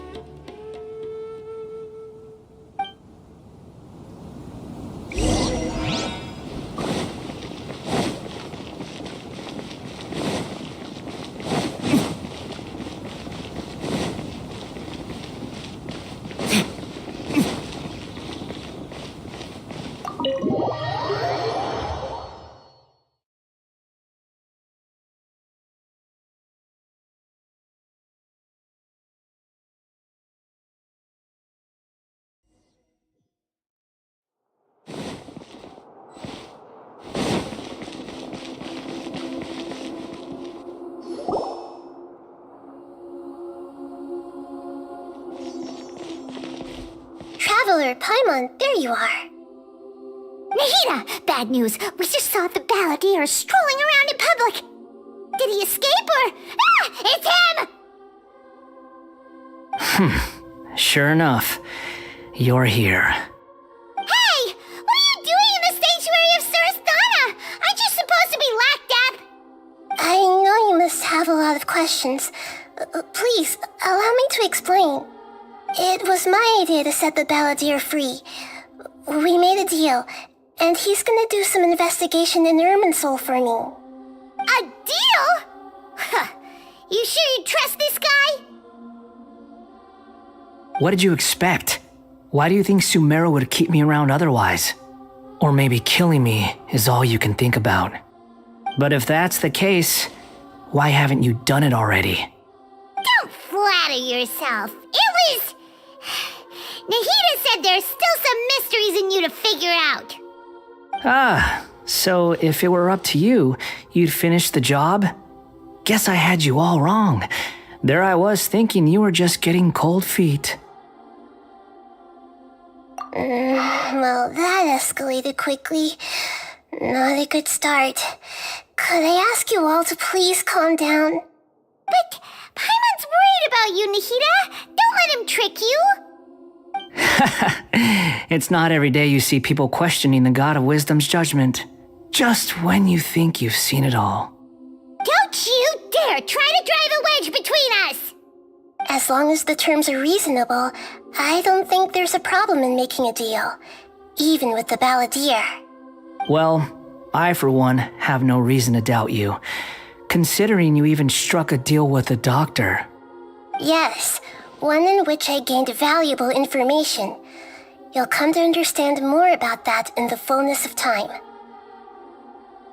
The balladeer's power was all but completely spent after your battle. He's no longer strong enough to be a strategic threat to us. That puts him in quite a precarious position. Plus, he's a former harbinger with knowledge of many of the Fatui's sensitive secrets. being stuck here in Sumeru could make him a sitting duck, depending on how the Fatui plan to respond. Wait a second. Farmer? You mean he's not a harbinger anymore? I take no pleasure in saying this, but it seems as if the doctor had no intention of welcoming back a loser, so... Sometimes it's you using them, other times it's them using you. Most human relationships are this way. Certainly all the stable ones are. That's how it was between me and the Fatui, and also between each of the Harbingers. So as long as you have some value to offer, nobody will ever abandon you. But after recent events, even I have to admit that I'm not worth quite what I used to be. Well, if the Fatui are going to reevaluate my utility, I need to have a backup plan for myself. As we discussed, I don't like causing harm to living beings, and you said you need protection. So, why not join forces with us? I think these two have made their objection to that idea fairly clear, don't you? And they're your friends, so I guess you'll be siding with them. Yeah, obviously! Nihira, don't listen to him! Then let's put that discussion to the side for now. We still have time. Today can be a trial run. Where we go from here will depend on how well we manage to cooperate today. All right, then I'll do what we agreed. Good. Go now, and keep in touch. Nihira, are you serious about this? Yes. I have my reasons for this decision. In fact, I'm largely doing it for your benefit. Yes. As I told you once before, there's information about your twin in Irminsul. Oh, yeah. Actually, that's the whole reason we came to see you today. So, you have an update on that? Mm-hmm. You may remember me mentioning that the Fatui had not included your twin's details in the Descender category. This is an extremely important point. It's possible that the Fatui have other information that even I don't know about.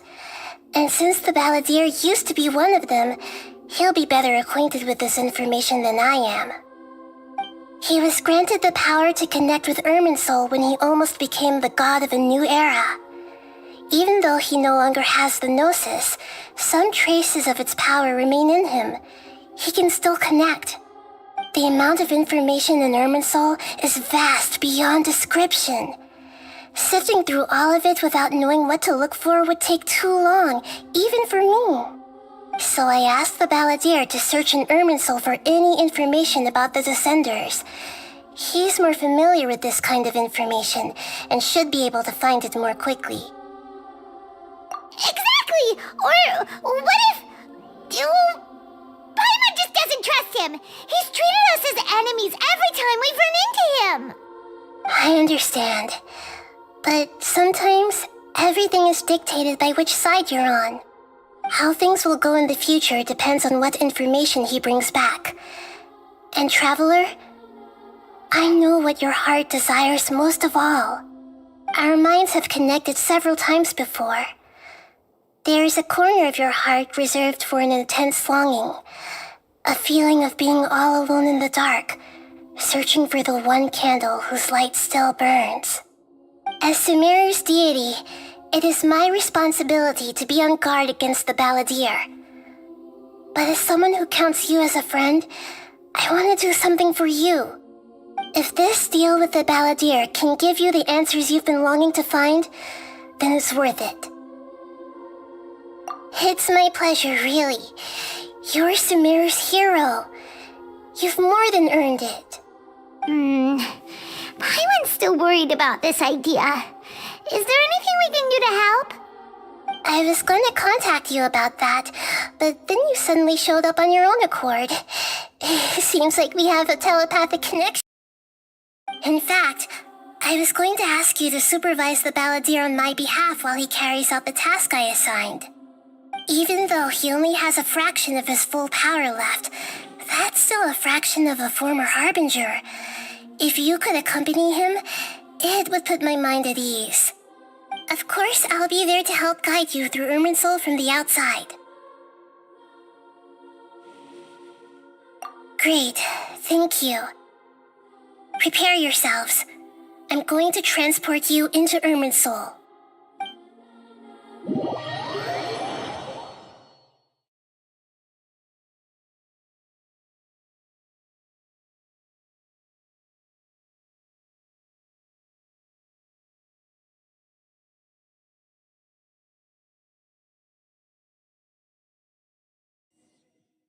Wow, it looks pretty different here compared to last time. The colors are gentler. Guess that must be because Sumeru's at peace now.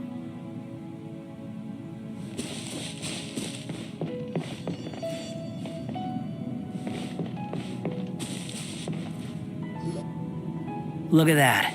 Hot on my heels. You know, you didn't have to cut your catch-up short just to keep me company. Oh, but I guess you panicked when you realized that I might enter Irminsul ahead of you. Shut your beak, jailbird! No way a prisoner gets to be so smug! I understand that prisoners have to put up with harassment from the guards, but right now, I'm on temporary release, so maybe you should think about backing off a little. Sounds like a successful rendezvous.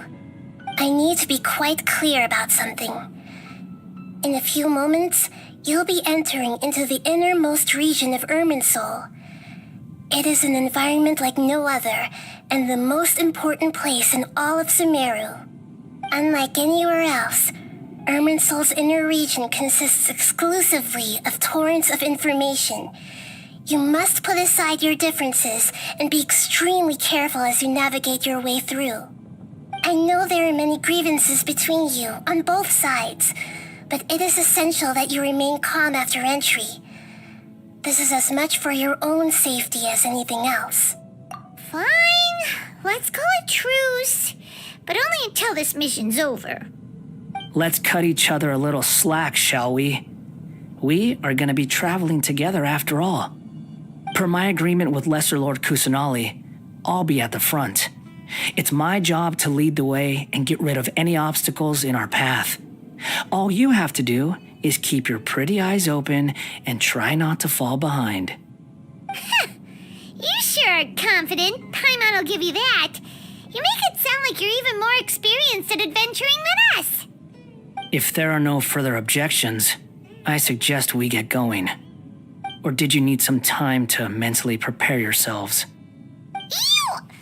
Ugh, the snark on this guy, it's unbearable.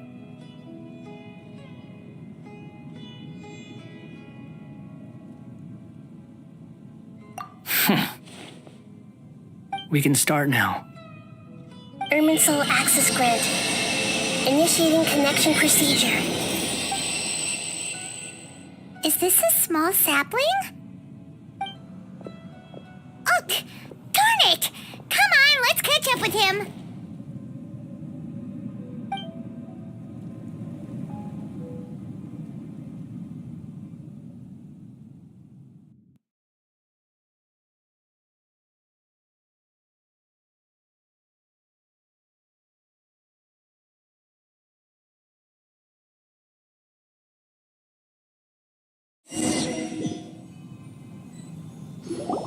Wow! So this is the inside of Irminsul. Ooh!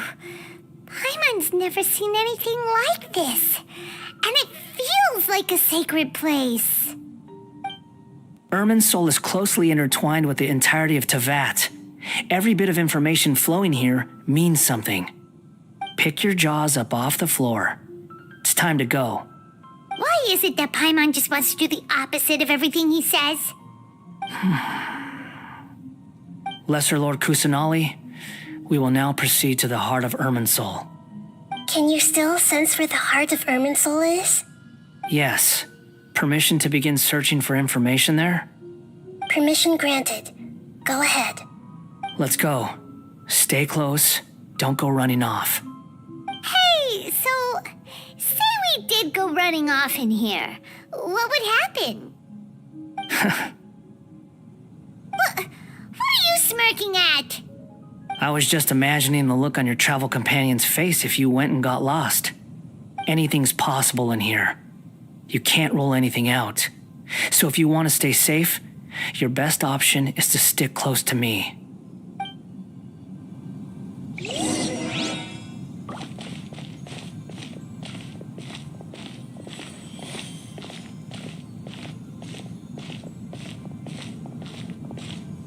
These sapling things have spread out. Those are all packets of information from inside Irminsul. Be careful not to touch them.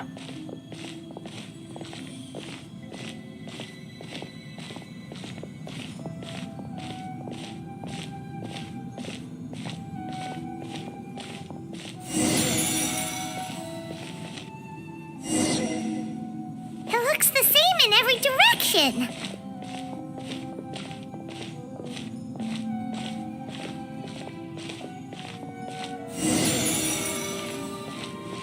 No wonder he mentioned about getting lost. Huh. What do you know? He was actually telling the truth. Is he mocking me again? What is it this time? There's a time and a place to lie, but this definitely isn't it. So why don't you relax your guard a little?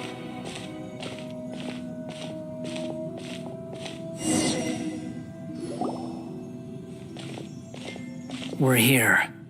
What a huge tree!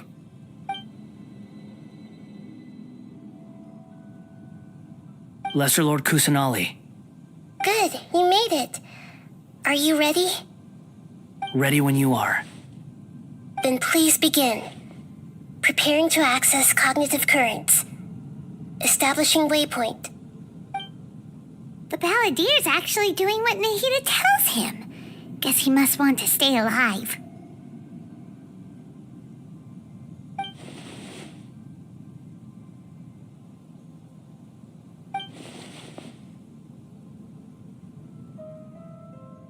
The rest is up to you. If you discover anything at all, make sure to share it with us. Will do. Huh. For once, we're the ones with nothing to do. Traveler, Paimon, would you like to talk?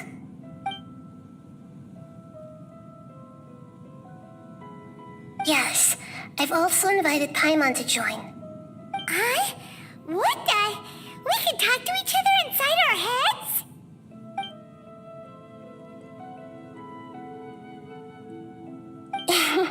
That's part of it. Plus, we're all friends. There's nothing wrong with us talking like this once in a while. Paimon's never tried this before. This is great! So, Paimon's been wanting to ask you something. Don't you think the Balladier's a bit of a walking contradiction? He's always talking back, but he seems to listen to what you say.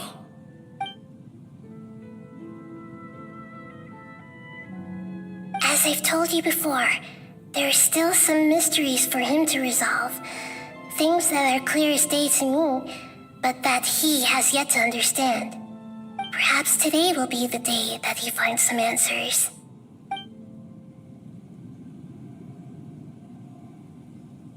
Well done. Smart and attentive as always.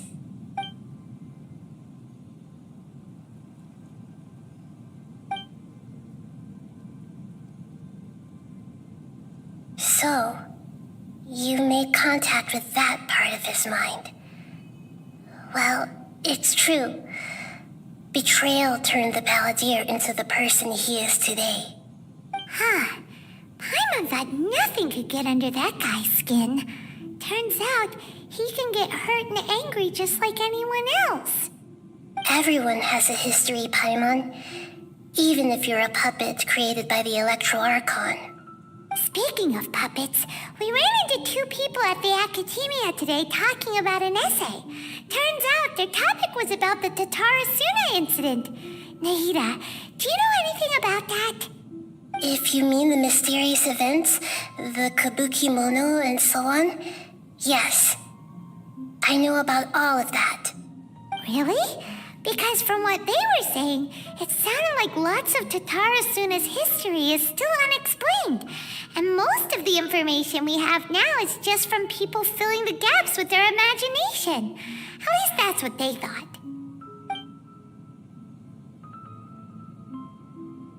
Oh, how interesting.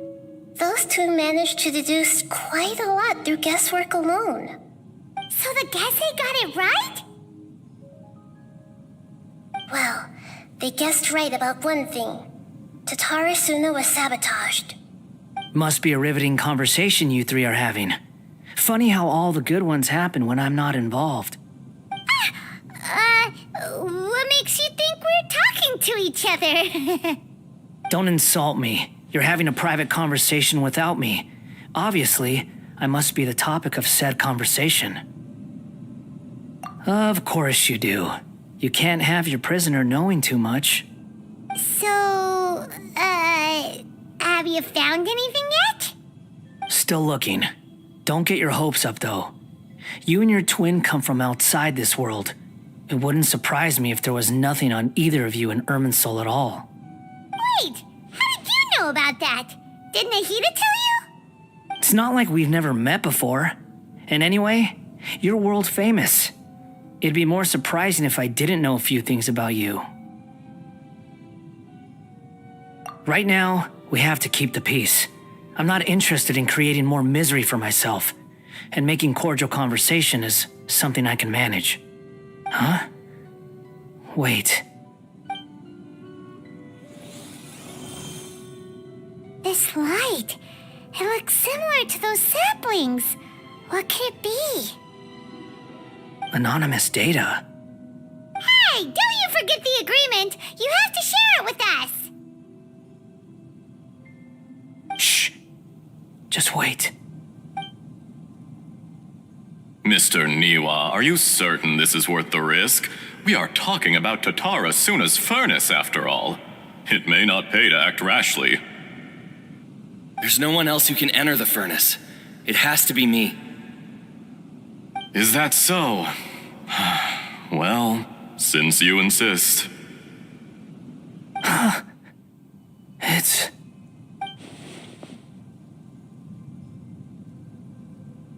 Whoa!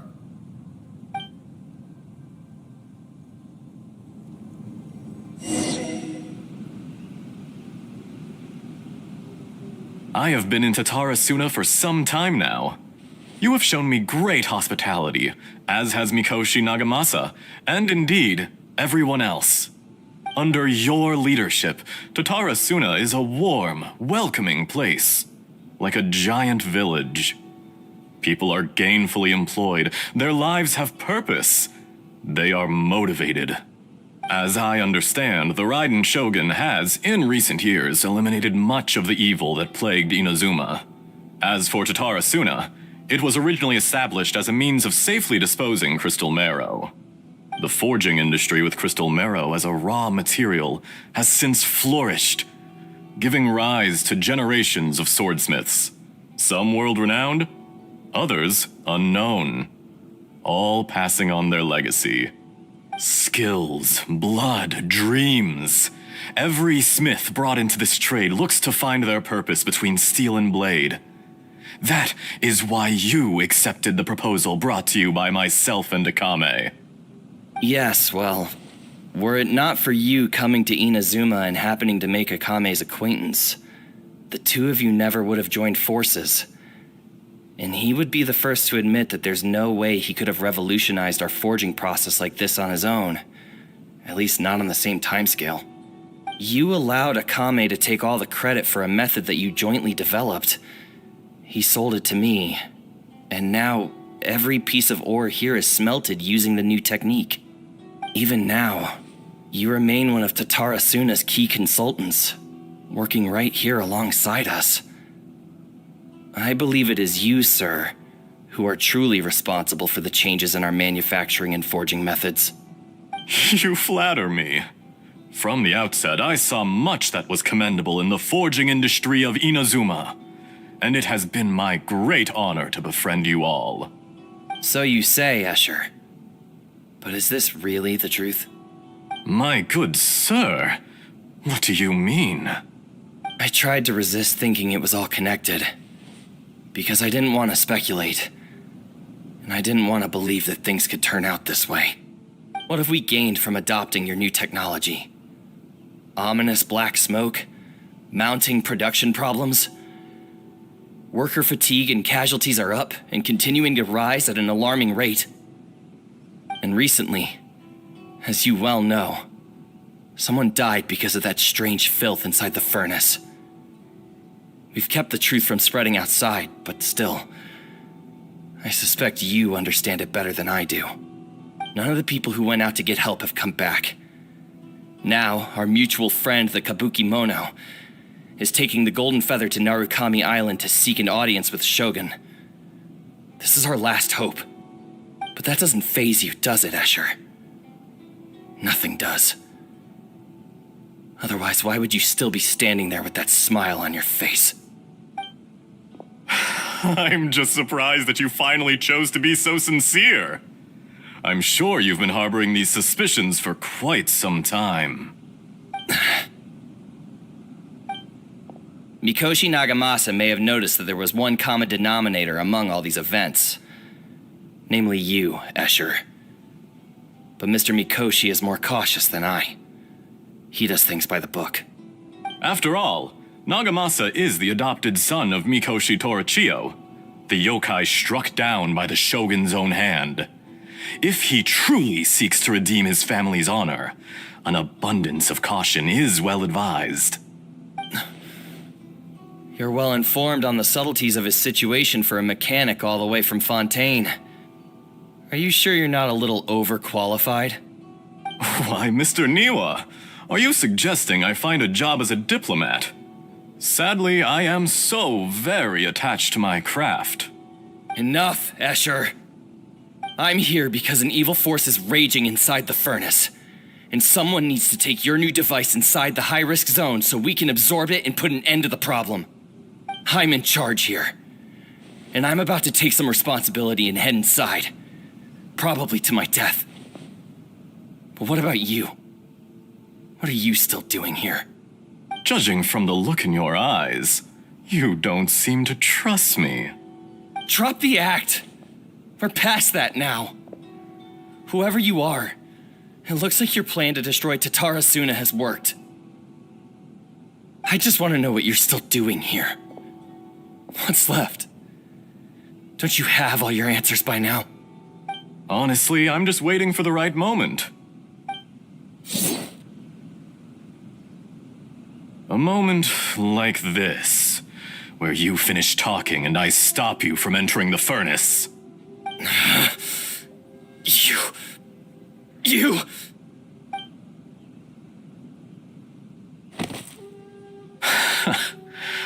You're a little smarter than I initially gave you credit for. I thought I'd disguised myself exceptionally well, at least for the first few days. But to my surprise, you had your people look into my background right from the start. It's a long journey from Inazuma to Fontaine, but that didn't stop them. Eventually, they managed to confirm that Escher was an alias, and that I was not from Fontaine at all. And yet, despite all of that, you still fail to realize my true identity, and what I seek in Tatarasuna. Did you really think you would be able to see through my plan? If you kill me, there's no one who can get inside the furnace. So you're really going to destroy this place? Is that it? Oh, but you're quite wrong. There is one other person. Some may not see him as a person, but you told him yourself. You're not a puppet. You're a human. You're just missing a heart. Whoever you're working for won't get away with this. They'll be found out. But this makes no sense. What are you really trying to accomplish by all this? Why go to all this trouble? It's no trouble at all. Patience is a virtue which I have in abundance. This is all part of a carefully controlled experiment. If you must know, I'm happy to divulge my true identity. I'm a Fatui harbinger. Call me the Doctor. The Fatui? Who? What do you want? Just to create a minor inconvenience for your nation. That's it? That's why you gave us your cursed technology? Just to let loose the evil energy from the crystal marrow? Look how even the righteous soul is filled with venom when faced with its demise. My device functions precisely as you say. It is the only chance you have of preventing a catastrophe and keeping the truth from the outside world. However, I did not make it with you in mind. It is easier for a person to be possessed by evil spirits when they are filled with hate. So give in to your fury. I want to see what happens when a malevolent heart is placed into an unsuspecting puppet. Make no mistake, even without you, that pure, innocent puppet would only end up being used by someone else instead. What other reason would a human have for befriending one who is not of our kind?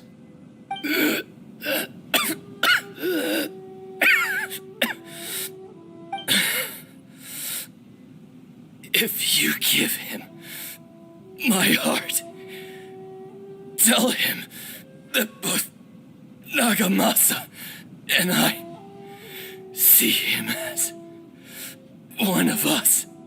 He has nothing to prove to anyone. Because not everyone just wants to use other people. The only ones who think like that are people like you. What a beautiful way to see the world. It almost makes me feel a little guilty. Then out of respect for you, I shall redefine myself. Think of me as a monster or a demon, if you wish. At least this way your death is not a consequence of your own folly turning you into an easy target. You simply lost to something more powerful than you could ever hope to defeat. I say, Mr. Niwa, let's see what happens. Will your puppet friend become a human? No, that will prove quite impossible. Mr. Niwa? Already dead. What a pity. Jester, I have completed the task you gave me, creating a gap and infiltrating Inazuma's inner workings. What fun it was. I'd like to introduce a puppet to you. If he proves useful, let's make him our newest comrade. And if not, let's turn him to dust.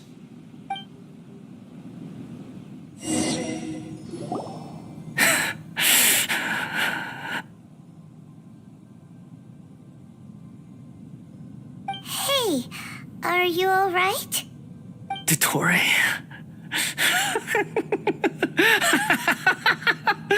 Dottore!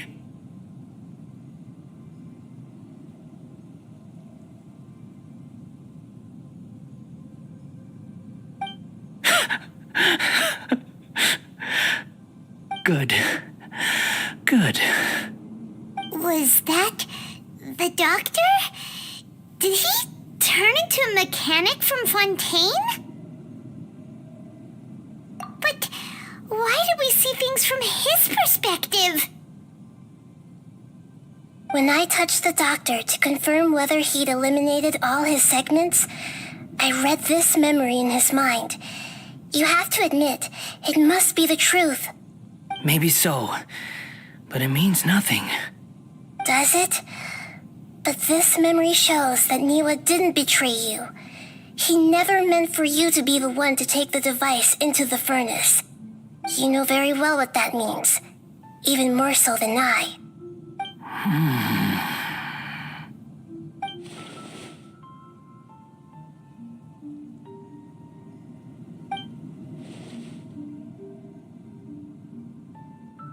Let's give him some space. He looks really mad. Paimon doesn't want to be anywhere near him right now. We need to give him some time to process his emotions. Paimon's still confused about the Tatarasuna incident. So, the doctor was behind it, but why has that gotten him so worked up? Nobody has ever deceived you like that, Paimon. It's natural that you find it difficult to understand. Perhaps he needed to learn this someday. So now you have the complete picture.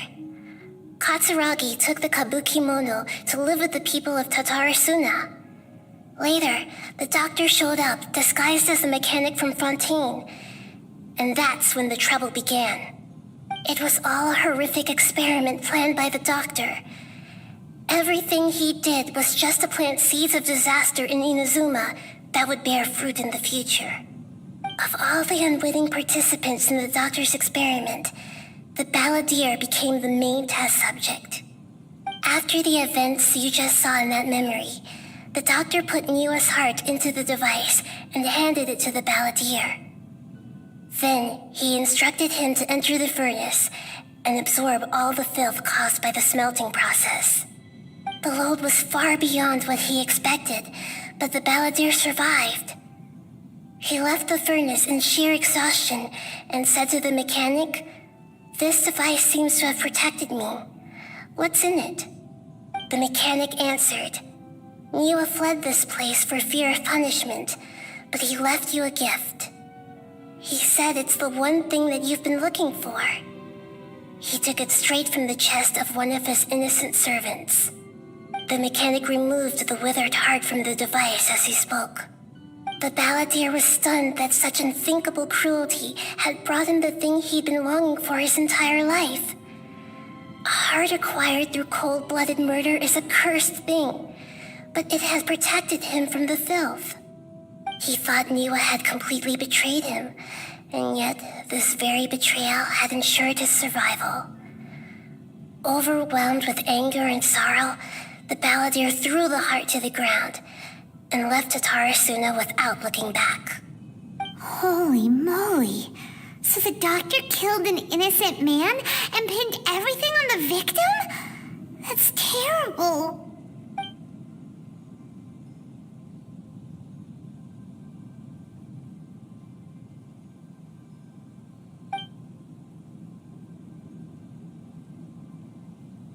Yes. Only if he understands this can he choose a new path forward. Tottori, you brazen-faced... Niwa didn't run from justice. You killed him.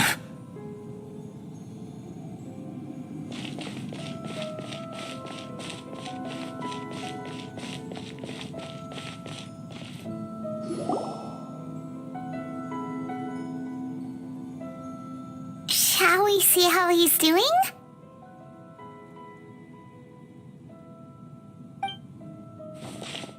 Hey, you alright? That's a scary expression. Are you worried about me? If we didn't have such a history, I'd almost think that qualifies me to be your friend. It won't. I'll keep my end of the deal. Hey, are you investigating the stuff we want to know about? That's why we're here. But unfortunately, there's no information about the Descenders in Irminsul. Even if you can't find anything, that seems to confirm it. Irminsul does not keep records on the Descenders. Anyone who comes from beyond this world is not counted as part of Tevat. Oh, does that mean we have to leave empty-handed?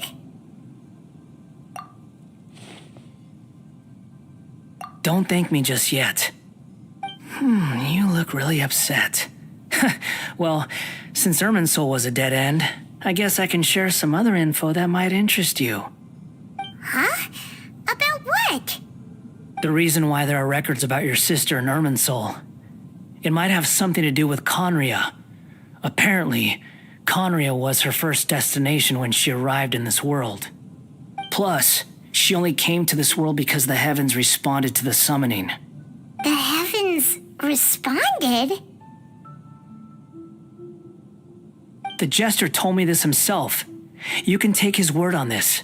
He was a royal mage in Conria, and lived with your sister for a time. I don't know the details. It's up to you whether you want to believe me. All I can say is, I wouldn't lie to you about this. Did you get all that, Lesser Lord Kusanali? Yes. Astonishing news. Does this info count towards my mission? It wasn't from Irminsul, but was it valuable? Very valuable. Good. In that case, I'll take some time for myself now.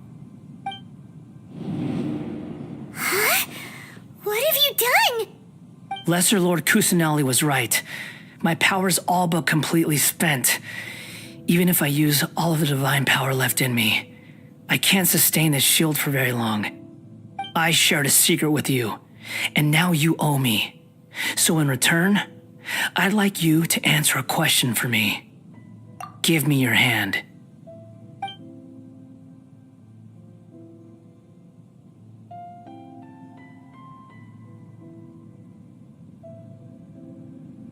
Can you hear my voice inside your head?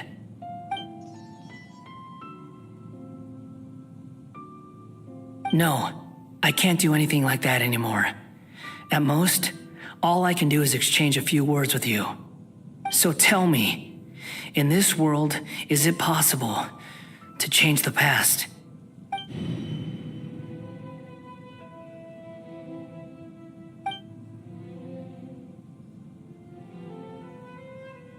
Done. Huh? What the?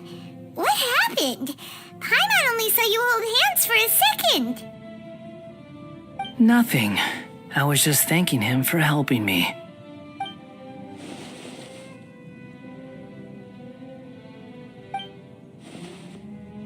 So long. I suggest you get yourselves out of here quickly. Where are you going? Hey, wait up! Didn't you say not to go running off? Fast reaction time. But I don't think we'll be seeing each other again. From this day forth, the names Balladeer and Kabukimono will cease to exist. Those who died in Tatarasuna because of me deserve another chance at life. Hey, Balladeer! Don't do anything stupid! You know, I never did like insects. Hordes of the puny things swarming together can be a real nuisance. And I enjoy nothing more than to stamp them out like the pests they are. But if a colony of harmless ants isn't threatening anyone, I guess they deserve to be left alone. Luckily, everything can be set right. It's time to solve this once and for all. Balladeer! Balladeer! Uh-oh, he disappeared. Come on, we gotta find him somehow.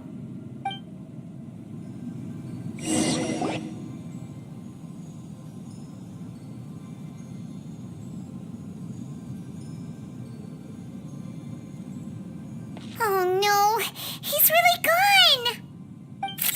Oh, can you hear me? Nihida! Traveler, Paimon, Balladeer, what happened just now? I was suddenly cut off by some kind of power. It was the Balladeer's fault. He shut you out. I didn't think he'd be capable of something like that with so little power left.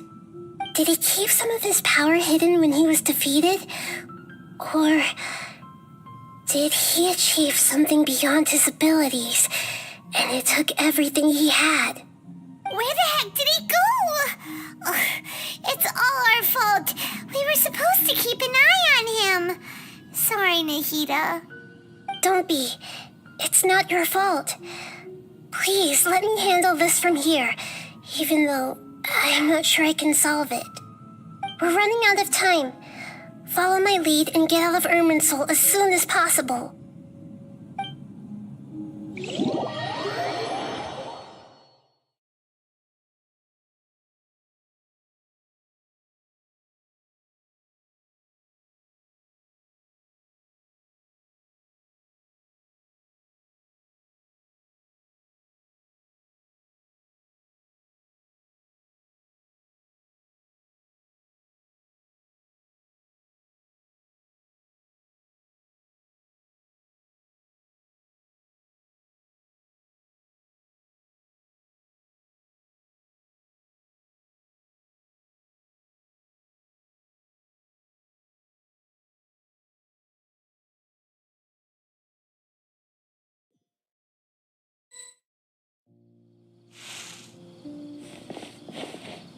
We're out! And we're at, an inn or something? This is an emergency. I'll have to ask you to stay here for now. Everything's arranged, and nobody will disturb you. I'm sorry, but this isn't something I need your help with. Leave this one to me. An emergency? How bad is it? Nahida, will you be okay? Don't worry. If my assessment is correct, though there may be some minor disturbances, it won't lead to a disaster. Please rest and recover your strength here until I say it's safe. Her voice has gone. Paimon can't shake the feeling that something really big has happened. What do you think the Balladeer meant? And why did he suddenly grab onto you before?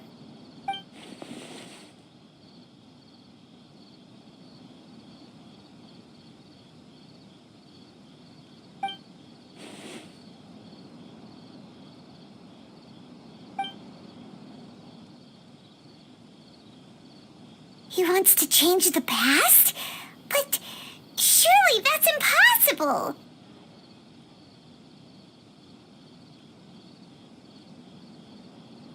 Right! You can't just rewrite history! All that stuff happened already in real life!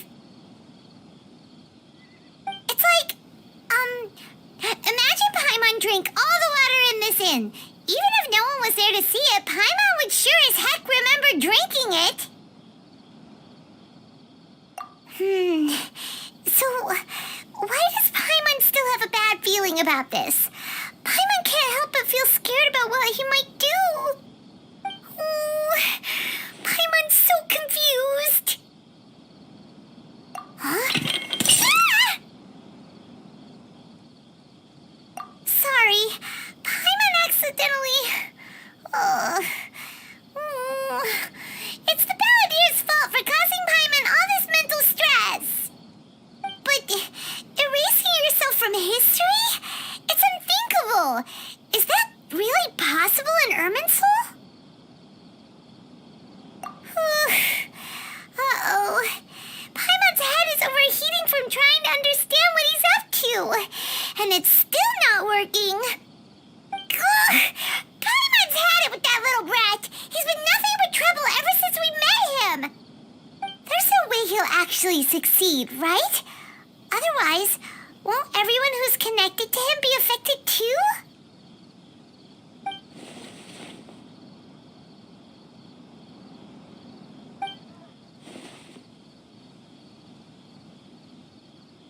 There's nothing we can do about it at this point. Hey, have you got any ideas on what we should do next?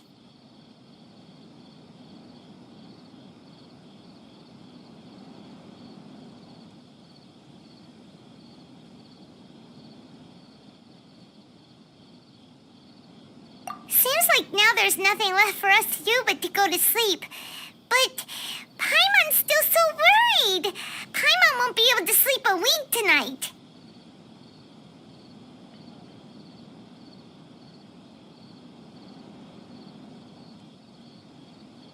So, how about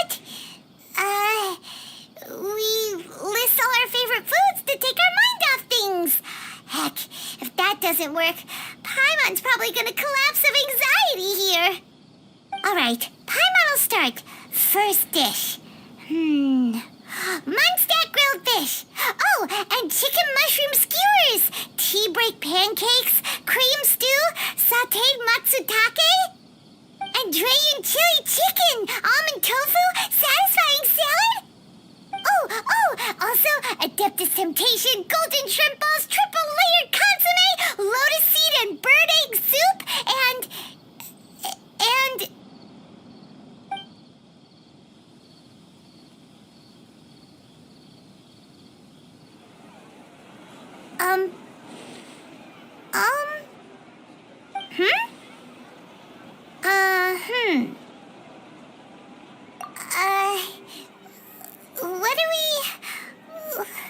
What was Paimon supposed to be doing just now? Paimon was, talking? Huh. Paimon suddenly can't remember what she was talking about. What was it again? The Balladeer? Is that a food too? Huh. Weird name, though.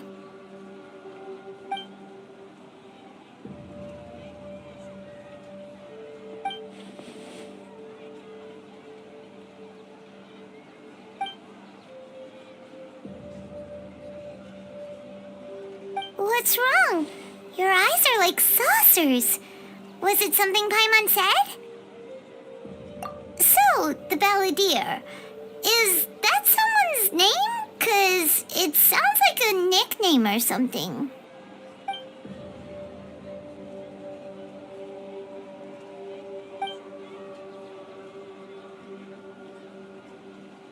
Okay, sure. Where are we going? Huh? Fine by Paimon, but is everything okay? You're acting like this is an emergency.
Ah, it's been a while. Of course. Go ahead. Oh, now there's a question I wasn't expecting. Very well. I'll tell you what I know once more. The once renowned Raiden Gokuden comprised of 5 branches: Amenoma, Futsu, Ishin, Hyakume, and Senju. The art of forging practiced by these 5 clans was first taught to them personally by the almighty shogun. Over time, the 5 branches diverged from one another as generations of bladesmiths honed and perfected their craft until they became 5 distinct traditions. Most of the great swordsmith clans of old have since fallen into decline, and for a long time, only the Amenoma branch kept its art alive. But fortunately, Kaedehara Kazuha recently returned to Inazuma and took up the mantle of the Ishin art. Now, 2 clans remain of the original Gokuden 5. If my memory serves me right, you yourself were present when he forged the Ishin blade. Oh, yeah, we were! Paimon remembers that now. We learned a bit about the decline of the Raiden Gokuden then, too. It seems like such a shame.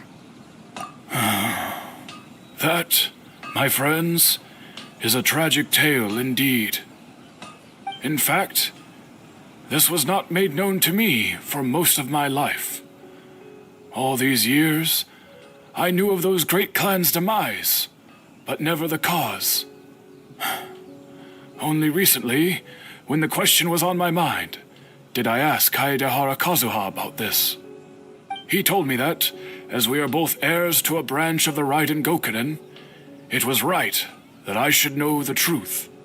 There is no harm in telling you, but I must warn you.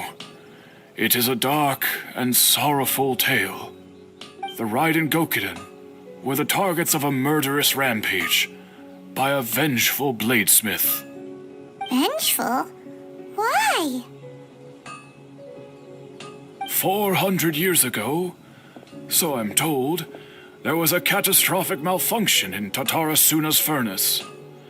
One brave swordsmith heard the commotion and chose not to flee, but he rushed to the scene, hoping to prevent a disaster. Tatarasuna was home to a state-of-the-art forging and smelting operation in that day, and overseeing it was the armory officer. His surname was Niwa, though he had family ties to the Kaedehara clan. Knowing that they had just one chance to save countless lives, Mr. Niwa and the swordsmith leaped together into the furnace.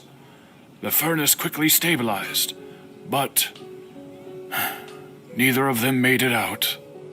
The smith's death, though heroic, dealt a devastating blow to his family's fortunes. His orphaned son was left to fend for himself, and grew up deeply resentful at the world. In his heart, the whole of Inazuma was culpable in his tragedy. He hated the almighty shogun for her apparent indifference towards his father's death, and he hated everyone who had done nothing to try and save him. Powerless and destitute, the only legacy he had to pass on to his children was his hatred. Generation after generation bore this grudge, living in utter misery. Alas, if only the story could have ended there. But 100 years ago, the then head of this family reached the end of his wits. He could bear their fate no longer, and yet he could do nothing to change it. Finally, he made a drastic decision to take revenge on the Raiden Gokuden. In doing so, he sought to vent his pent anger and shake the very foundations of Inazuma's forging industry. In his fury, he murdered indiscriminately, killing even bladesmiths from the Hyakume clan, which he belonged to. His goal was absolute, the devastation of all of the Raiden Gokuden. But when he came to the Kaedehara and Kamisato clans, his killing spree came to an abrupt end. He failed to catch them unawares. They fought back fiercely, and they did not spare his life. That is why the Kaedehara clan and their Ishin art survived that day. I suppose they were the lucky ones, under the dire circumstances.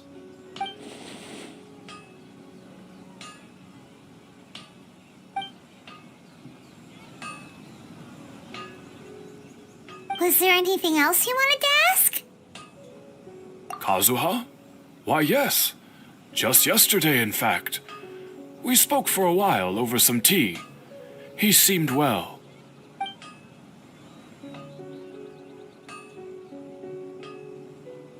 My pleasure. Don't tell Paimon. There are other places you want to visit too, right? Your expression says it all. You can't hide anything from Paimon. On to the next stop. Lead the way, traveler. Paimon will be right behind you.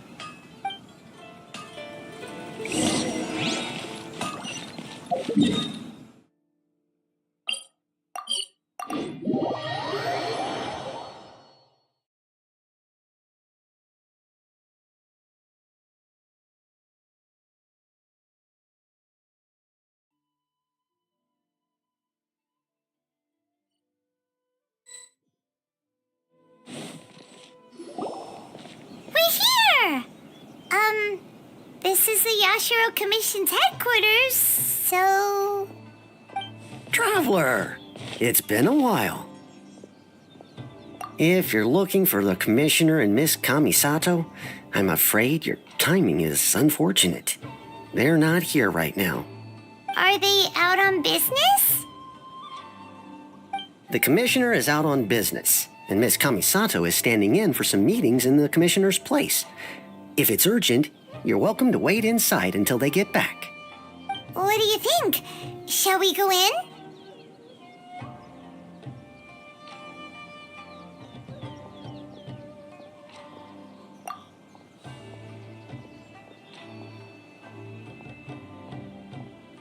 If it were anyone else, I couldn't allow it. But seeing as you're so close with the Commissioner and Miss Kamisato, I think it should be okay. We'll be heading in then. Thanks!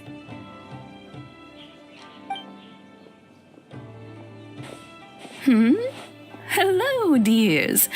Is there something you want to say? Of course, traveler. Yes, I know who you are. Miss Kamisato has told me about you. What would you like to know? Oh, they're both very well indeed.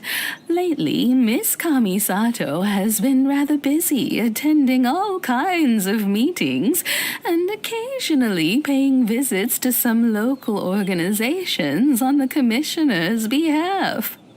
As for the Commissioner himself, well, you know, busy as ever. That much hasn't changed. Although he does seem to be in a rather good mood these days. So pretty much business as usual in the Yashiro Commission, huh? Very much so.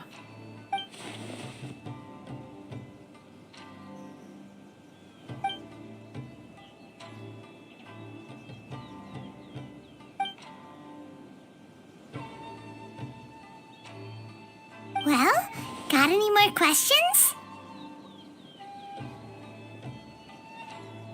You're very welcome. In fact, I would love nothing more than for you to come and visit more often. But I'm sure you must be far too busy to have time for that. Miss Kamisato talks about you all the time. She seems so thrilled to have you as a friend, and she's always saying how talented you are and how much she admires you. I must say, many things in Inazuma seem to have taken a turn for the better since you arrived here. So you're not just Miss Kamisato's knight in shining armor, you know. You're a hero to us all. I mean it. Whenever the Commissioner dines at home, Toma always joins him. I always find myself at my most relaxed when I'm serving the two of them and listening to them chat away. The Commissioner has such a busy schedule that he doesn't always have the chance to take his meals at home, but given the opportunity, he always prefers to dine here. They say it's because Toma's a much better chef than most.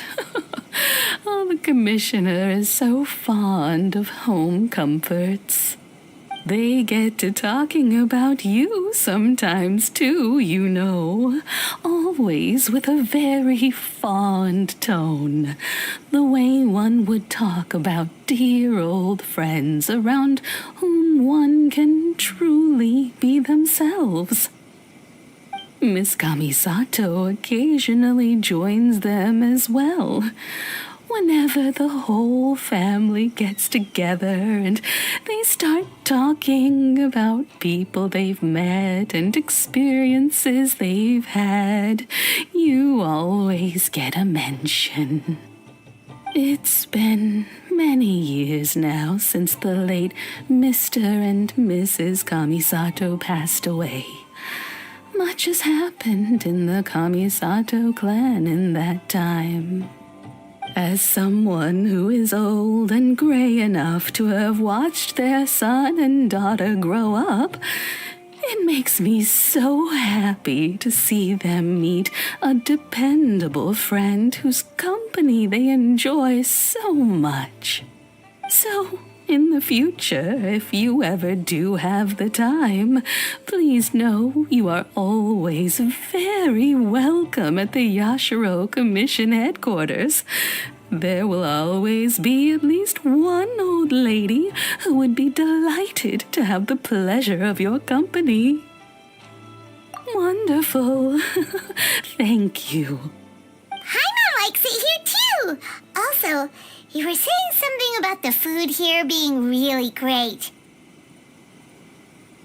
Paimon's itching to try it. We may just have to invite ourselves around for dinner sometime. Paimon meant we should come pay a visit again real soon. Ideally around dinner time. Of course. You're always welcome. Alright, goodbye for now. Where are we going next? Great! Goodbye, ma'am! Don't worry, we'll see ourselves out. All right, then. Take care now. Hope to see you soon. Oh, are you two leaving already? Yep, everything's taken care of now. Don't worry. Very well. Safe travels. Goodbye.